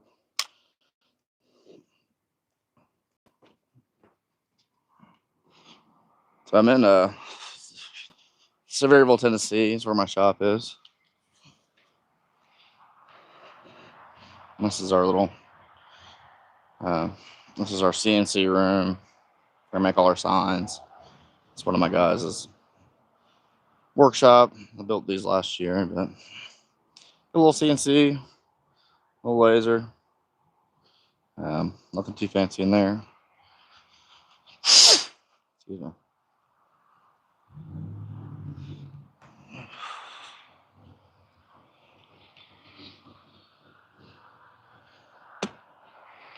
So this is this is my little gallery here in the mountains.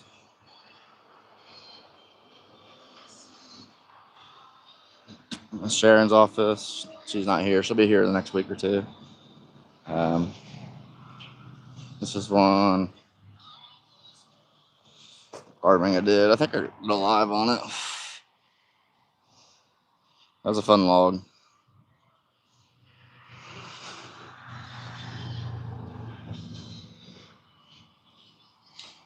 This one I did the other day, I think live as well.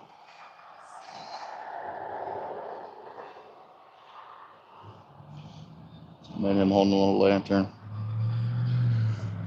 Finished this one up the other day. Eyes got a little big on that one, but it worked out.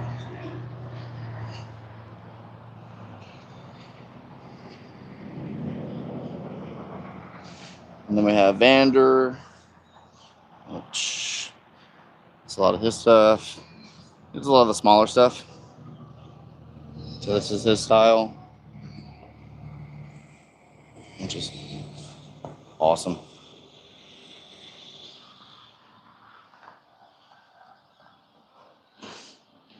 And then we have Eric as well, which this is more of like a traditional chainsaw carving. It's a little more rougher. It's a little gallery.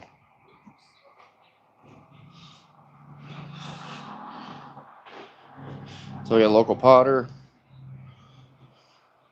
Obviously signs. I've been doing these charcuterie boards. Got some out of poplar, walnut, cherry. It's our wood sealant. And these little bears, Vandermanks. So this is our little setup here. Here the next couple of weeks, the farmers market will be open. It's called 210 Produce. It'll be open over there. And then on the further side, so the produce is here. On the further side is Bustin' Butts Barbecue, which is the best barbecue around by far. So that's how I ended up here.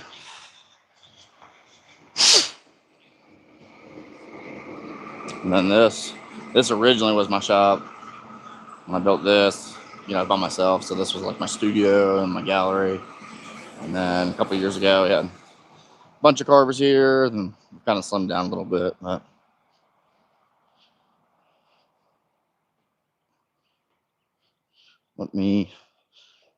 I'll set you guys back up here, and I'll be right back.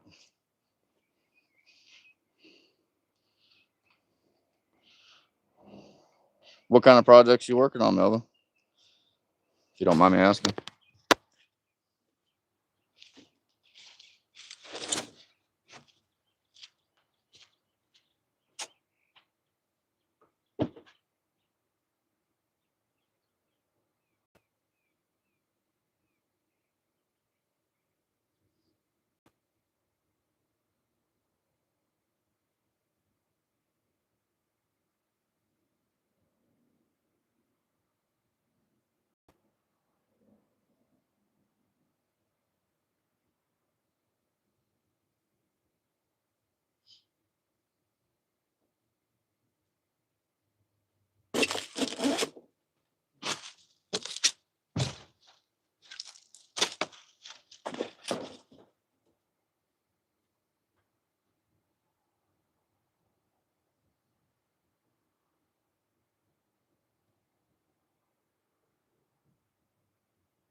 it back.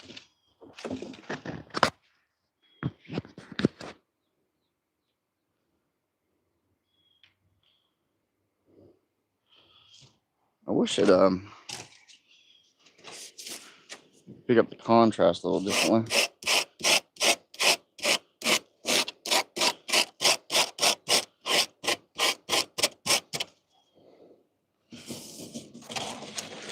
But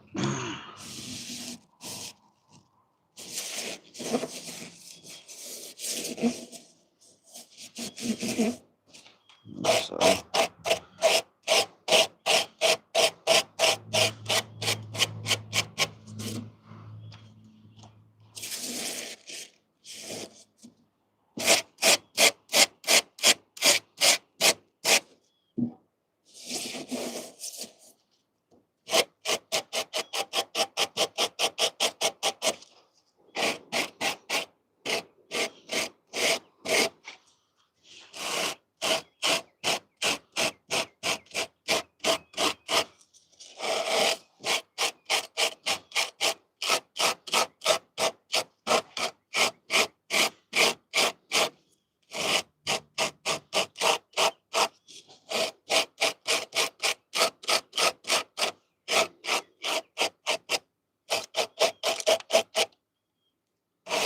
you're the man, Melvin.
You know, I think it's at a point where it's pretty close enough.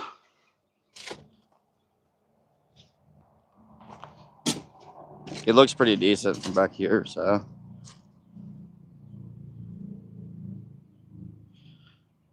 Fiberglass, silicone surfaces. Yeah, I tried the. Actually, one of the bears out there is one of my first bears I did. And then I finished it in fiberglass. I found a company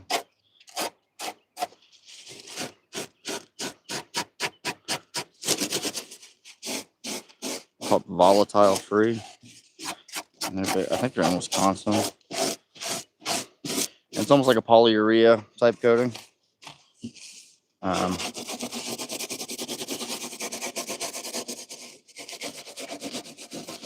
It's a 2-part spray system.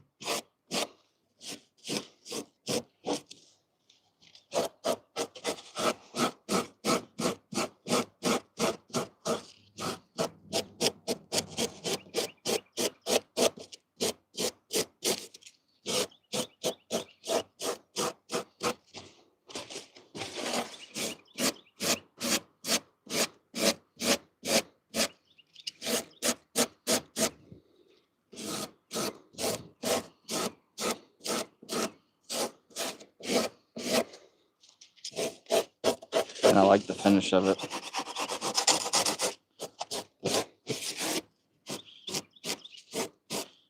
A lot better. Because the one that I did, dude, was probably one of the best, like, bears I'd made. Just posture-wise and the way things were. Yeah,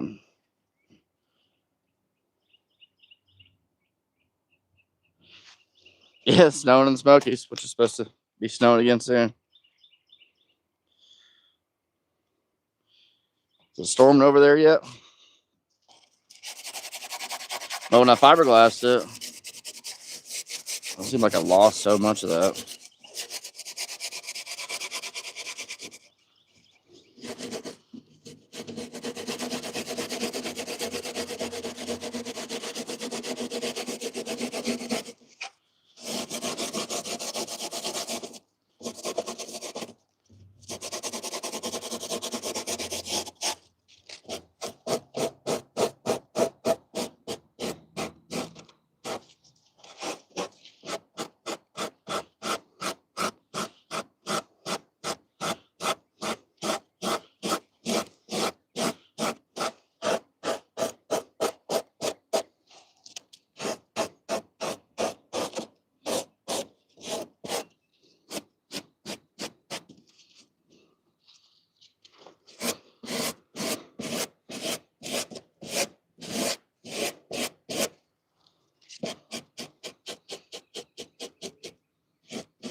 All right.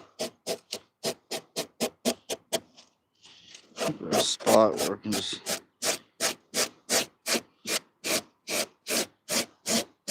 let it be.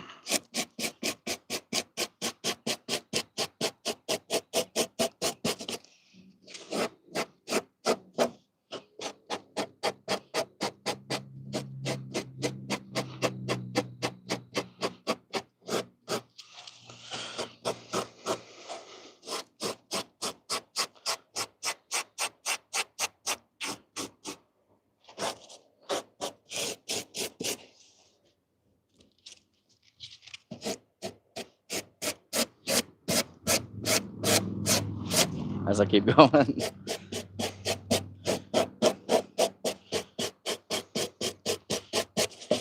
right, we're good there.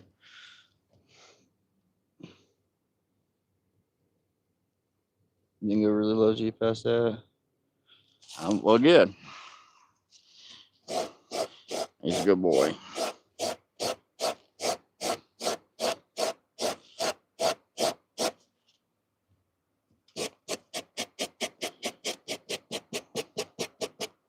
I was glad he got to come hang out for a night. And you too, obviously.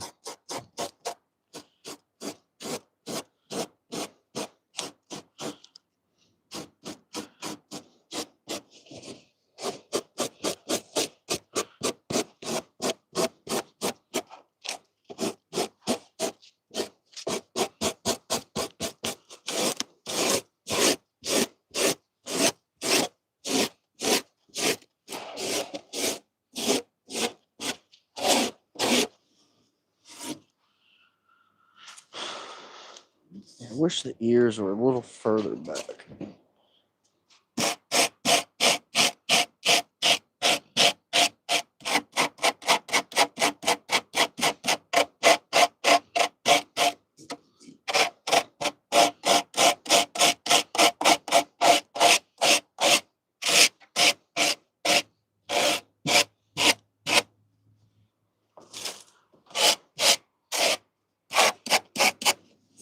This one is huge.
It's really round head. I'm not digging.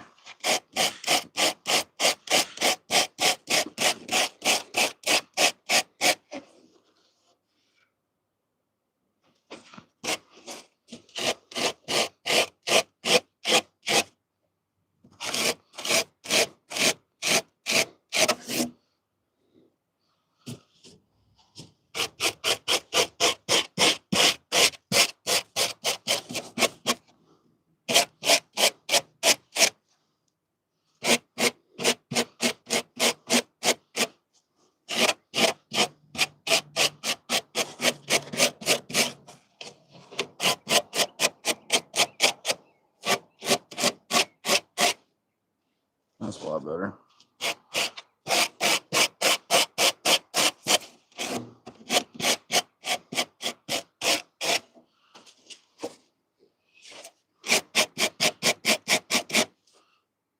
Nobody's gonna see it. But I will.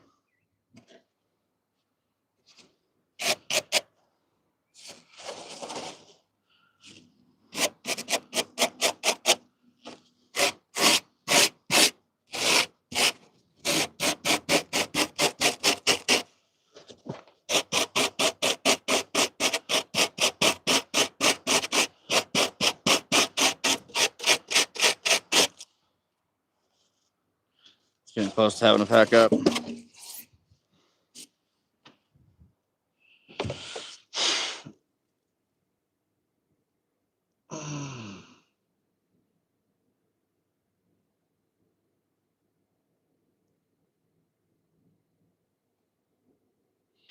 Man, I hate PB&J all the time, brother. It's not always it's a tough answer. And I've actually been kind of thinking about that a little bit because went up on my prices quite a bit. And it's a balance, dude. Am I attached to them? No.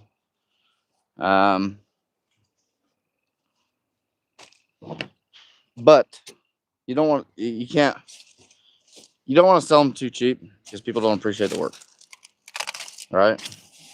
Especially in orders. Like I want everybody's reaction to be like, "Oh, didn't realize it was gonna be that much." Well, yeah, you want a custom piece made, like, um,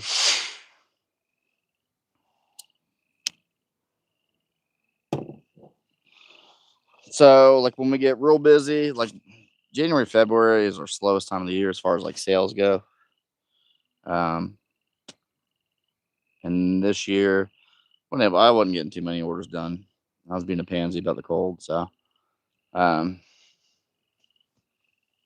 anyway, I don't have the direct answer for you, man. Um, and even on the order side, like even if it's a $50 piece, I still put a lot of love into it. I'm gonna put. I don't even do a $50 piece really, but I would feel the same passion about it if it was a $5,000 piece. You know what I mean? So what I found with carving,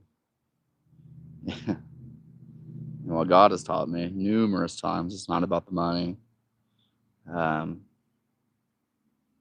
just trust and allow. And, if somebody wants a little bit of a deal, I'll give a piece away. I don't care. You know what I mean? It's not even mine, right? Like, it's a gift from God. So I just, am I going to lose a sale over $50 for $100 off? No. Um, they're paying cash, you know what I'm saying? So I'm not gonna sit here and tell you that I sell $5,000 pieces every day, because that is far from the truth. Um, we haven't sold a bigger piece in a little bit. And I say bigger piece, I'm saying, like, other than these projects, like, it's mainly just been $100 to $300 pieces, which is like, what Vander's making. So, like, um, it's a good experience because, well, I'll just be truthful to you. Um, like Tennessee, I had to pay them a ton of money, and got to pay them a lot more money, and the state of Tennessee, and some other things. Uh, so I'll say last couple days ago, it was Monday, Tuesday. It was Tuesday because Cash was getting surgery. Guy came in and talked to Vander and CR, and um, he was buying like 6 pieces, big pieces. I was like, oh, thank you, Lord. Like, yeah, it'll get us to take a breath for a minute. Not that we would, but maybe be able to sleep a little bit that night. And the next day, I called him. He didn't answer because they put him on hold for him. Like, he picked out some of our more expensive pieces here. Like, cool. And they were 100% dead set. This guy's coming back. This guy's coming back. And it was the bear with the paw out front that I did a little while ago. I had a little void on the head, and I should have filled it in, but it was where, like, they felled the tree and a little chunk was missing. And so, long story short, he didn't buy them because he was worried about them cracking. And he went somewhere else and bought. And so I had to explain to him that hopefully he didn't get lied to, that every single piece is going to crack. But that's why we do a warranty with our work. And that's why we seal them and treat them. But regardless, like, we'll fix them. And I said, just let us know in the future if you need anything else. Man, that fired me up a little bit. I started to get angry. And I had to recognize that, and then just start changing it into praise, because I said, Lord, obviously it wasn't in your will, and I trust you. And so that was a nice little, like, breakthrough that I had, because back in the day, it made me mad. Like, I told Vander, like, make sure you get a deposit if we're putting stuff on hold. You know what I mean? Like, there's a balance to it, but um, the way you got it set up, I'll tell you, it's a hard life sometimes as a carver. It, like, comes in waves. Like, you'll be, and there's a lot of carvers around here, and we're all different, so it's not like competition by any means. But for most people, a bear is a bear, right? There's a select few that look at the quality of them, can tell the detail that we put into ours. We do some things that separate us from it. Like, each piece comes with a little pamphlet that has a certification with it, carving care instructions, our warranty information, the gospel of Jesus on the back. Each one has a tag. Each one, like, I mean, we put a lot of pride into them, and but for some people, it doesn't matter. Um, so sometimes it's really hard as a carver, and sometimes it's amazing. You know, uh, but what I've learned over the years is just trusting. And when I try to control everything, and when I try to focus on the money more than the people, then it all goes away anyway. You know what I mean? So, like, make a connection with your people. They're gonna buy you more than they're buying the art, right? And so, um, make them feel loved and appreciated. Whether they buy anything or not, make them feel appreciated, because I've had people that came back 3 years later, 4 years later. Hey, we stopped by. You're so nice to us, and blah blah blah blah blah. Because they are a lot of money, and so, um, in every sales job and everything, I just always made it about the people. Make it about them. You know, uh, they can go buy. They don't have to buy anything. They can go buy anything from anywhere else. But they want to buy you. They want to learn who Matthew is and how passionate you are about carving. And hey, I work a full-time job, but I'm out at night. I'm working my spirit faces, like this one in particular. You know what I mean? Like, get them excited about it, and they want to have a piece of that because they're going to tell that story to their friends. And so, uh, me saying this out loud is a lot of me talking to me, because sometimes I'll lose that. Um, but that's what it's always been about. It's always been about the people. They're the ones that support you. They're the ones that don't make it happen. And then it'll just grow. I'll say not everybody that comes here buys a piece by any means. Try to have some pieces for everybody, different price ranges, and stuff to keep the lights on, obviously. I mean, it is a business. So we have hats, we have charcuterie boards, little log kits, little stuff for kids. There's a lot I want to do, but I'm trying to take a step back to take a step forward, if that makes any sense. So, um, yeah, we'll just make it about the people, man. I had a long answer for a shorter question, I guess.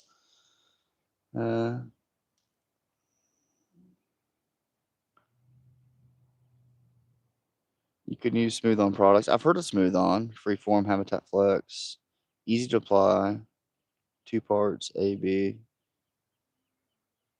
Maybe I should do that, because that volatile, they gave me it's a 2 parts, almost like a Bondo that you can apply directly to foam.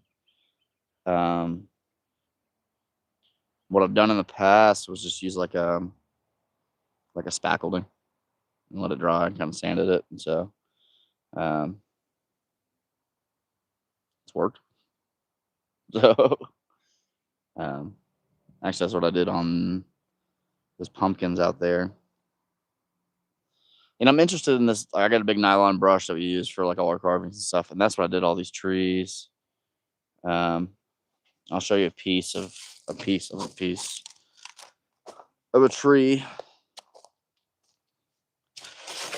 and it's just got primer. It's got the hard coat and the primer on it.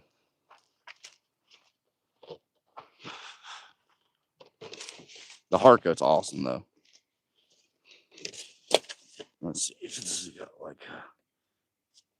So I just did like an aged style old tree. And this was like the second one I did. By the third or fourth one, it turned out a little better. But I just took this nylon brush, just made a bunch of waves in it. Oh, you can see it on this one a little bit.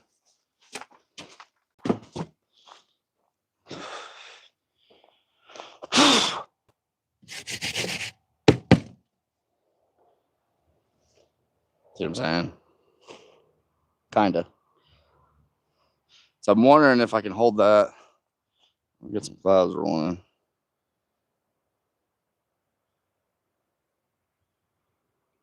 I'm wondering if I could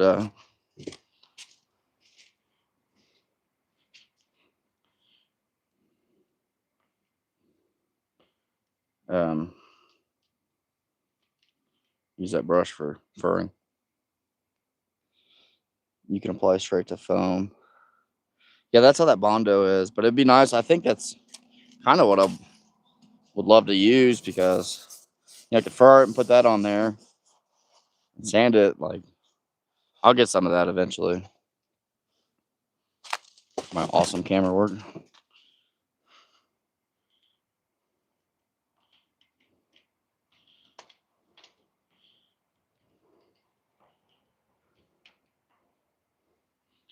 But that hard coat that I spray, it's a used container, but it's VFI, obviously 6171. This is a fire grade, so it comes in this 2 parts. You put it in the applicator, and you can spray it directly on foam. That's what that yellow stuff is, because I use that on the foam. So that's what that hard coat. You can spray it directly on the foam. No prep, no nothing, and it dries in a minute. So, like, and you can see maybe like it's, and that's just the hard coat. There's nothing underneath it. So it's tough stuff. That's what I'll use on these two. So, oh, so we did a bear, climbing bear, a bee's nest. Got this bear done. I got to figure out how to put those other 2 pieces of tree up tomorrow.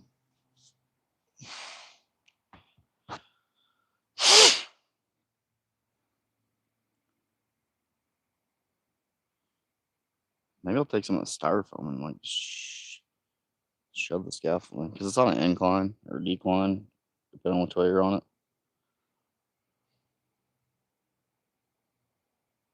Kind of level it out a little bit. Should hold. Anyway, thinking out loud. And then we got some branches to make, so I'll do the branches tomorrow. And start sanding on this guy just a hair, and then I'm probably gonna grab some dinner.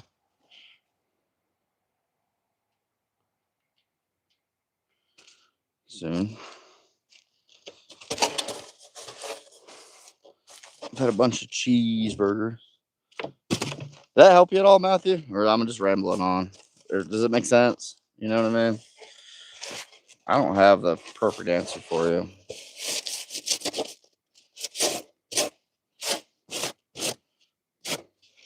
But hopefully that a little bit of insight.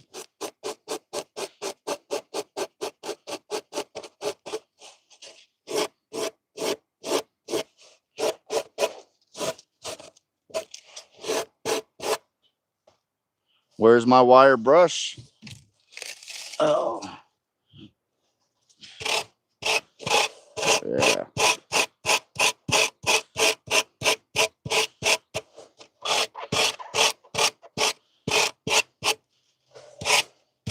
So another thing you'll notice. Uh-oh. Phone die. Oh, no. It's just the tablet froze. So on like cubs, I'll do a way shorter snout. So it'll end up being about this long versus like a more adult bears. I'll elongate that snout. So when this is detailed, it'll come out to about right here.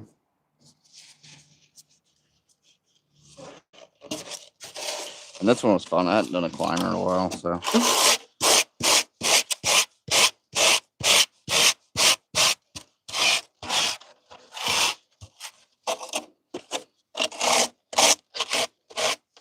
Dude, I'm fired up about this brush, Melvin. You changed my life, dude.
A little bear butt.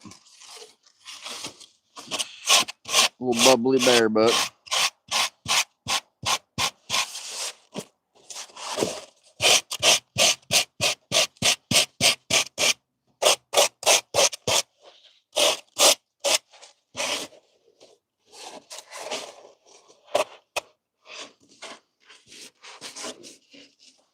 Oh yeah, about time to call it.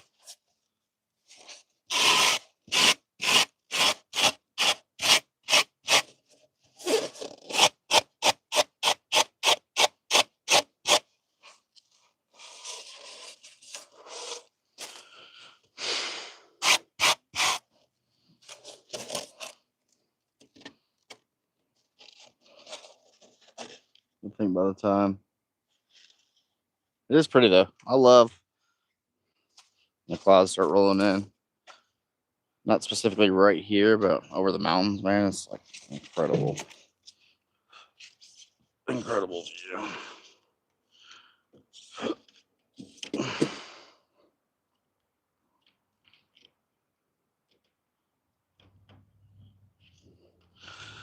All right, man, we have a absolute mess around here. As soon as I get this stuff done, here's the applicator for that spray hardener.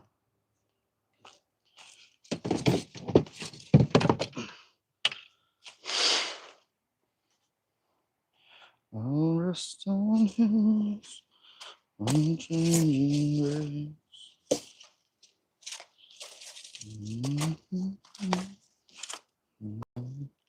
grace.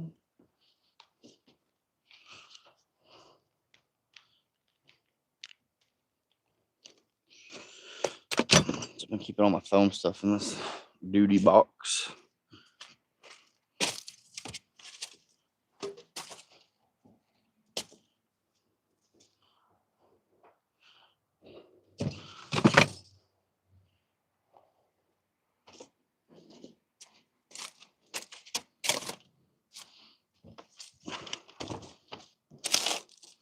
My electric saw is just turned into my foam saw. I bought another one from Ryobi and it's not great. Need to return it by tomorrow. This little thing, most favorite thing I've ever bought in my life.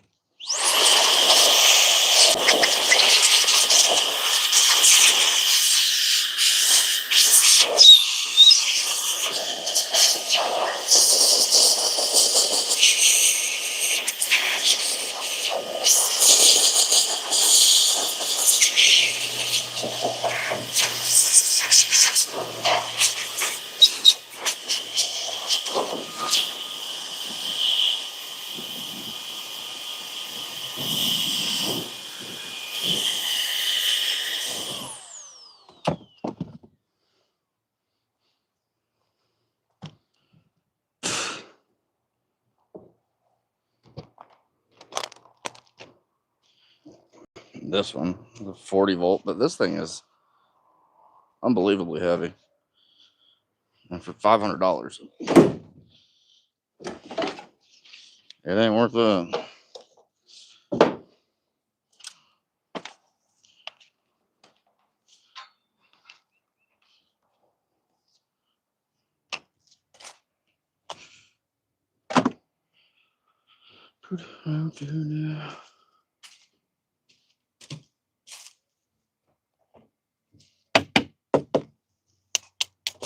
And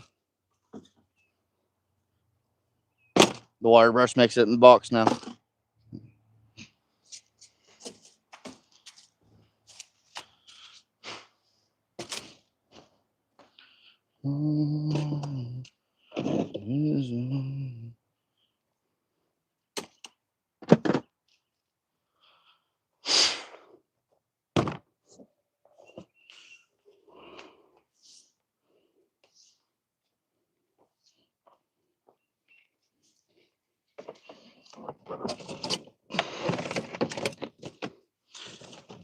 Maybe I won't go there anymore.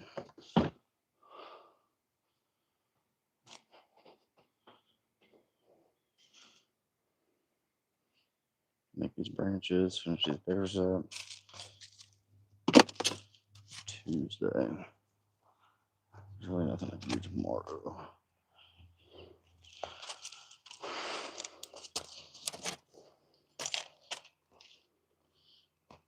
Oh, I gotta finish that horse.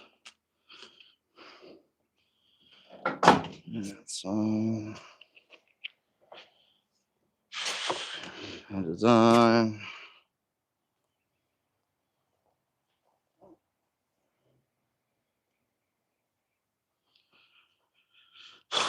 So much to do.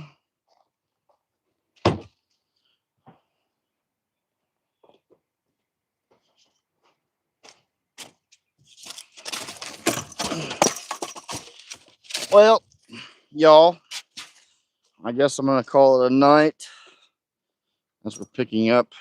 I'm gonna grab some food and chill.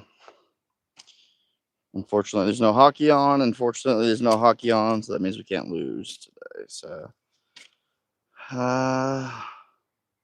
just got today's cards finished up. I'll email you a pic. You want to see it? Of course, I want to see it.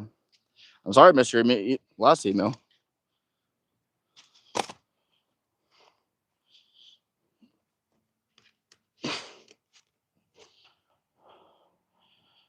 Oh, what a mess.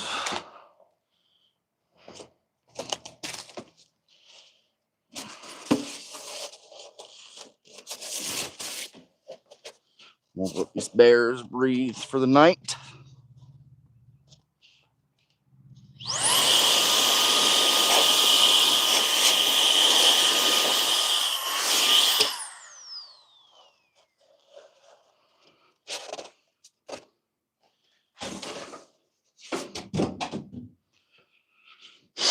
And we'll probably hop on tomorrow and do some hard coat.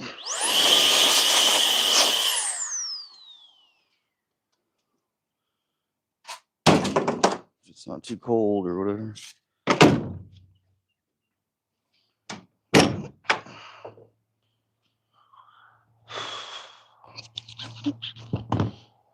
Yeah. We'll throw these in here. Oh.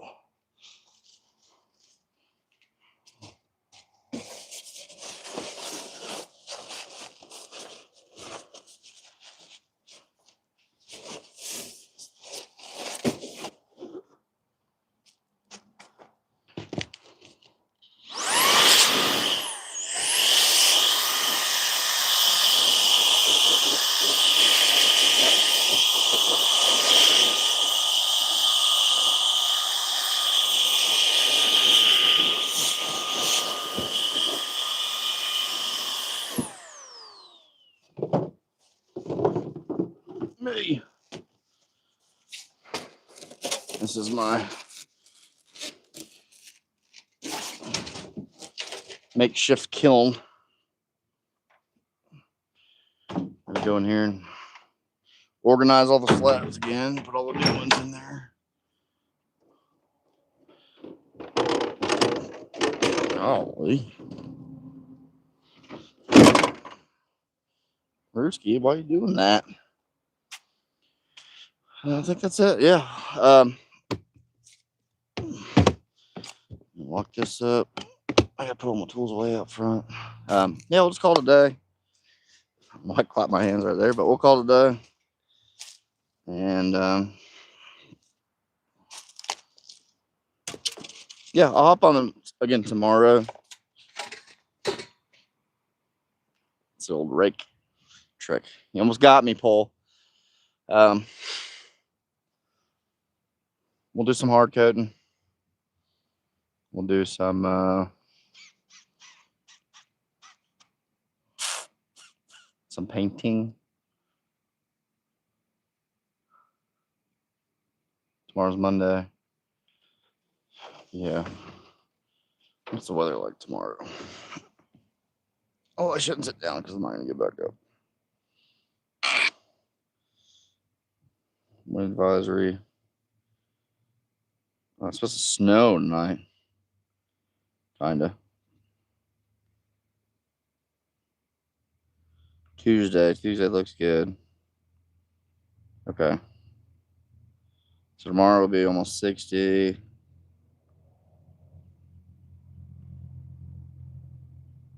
When's the snow?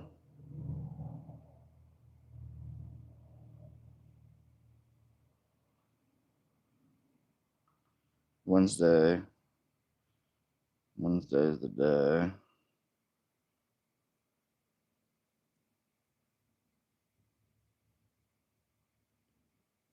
Anyway, yeah, I'm just thinking out loud. Yeah, I'll do some more work tomorrow. I love you guys. I know a few of you hung out with me the whole time, but Matthew, love you too, bro. Melvin, thank you for your advice. Changed my life, dude. So thank you for sharing that. Pops, I love you. Thanks for coming over the weekend, helping me out with a bunch of stuff. And I'm gonna go get some food, work on some designs, finish up this little horse, of course. That's gonna be a unicorn soon. Little dude. And yeah, probably call it a night. I'm gonna try to chill tonight so I can get some rest and get fired up tomorrow. So love y'all. Yeah, I just walked away. So, love you guys. God bless you, and I will see you tomorrow.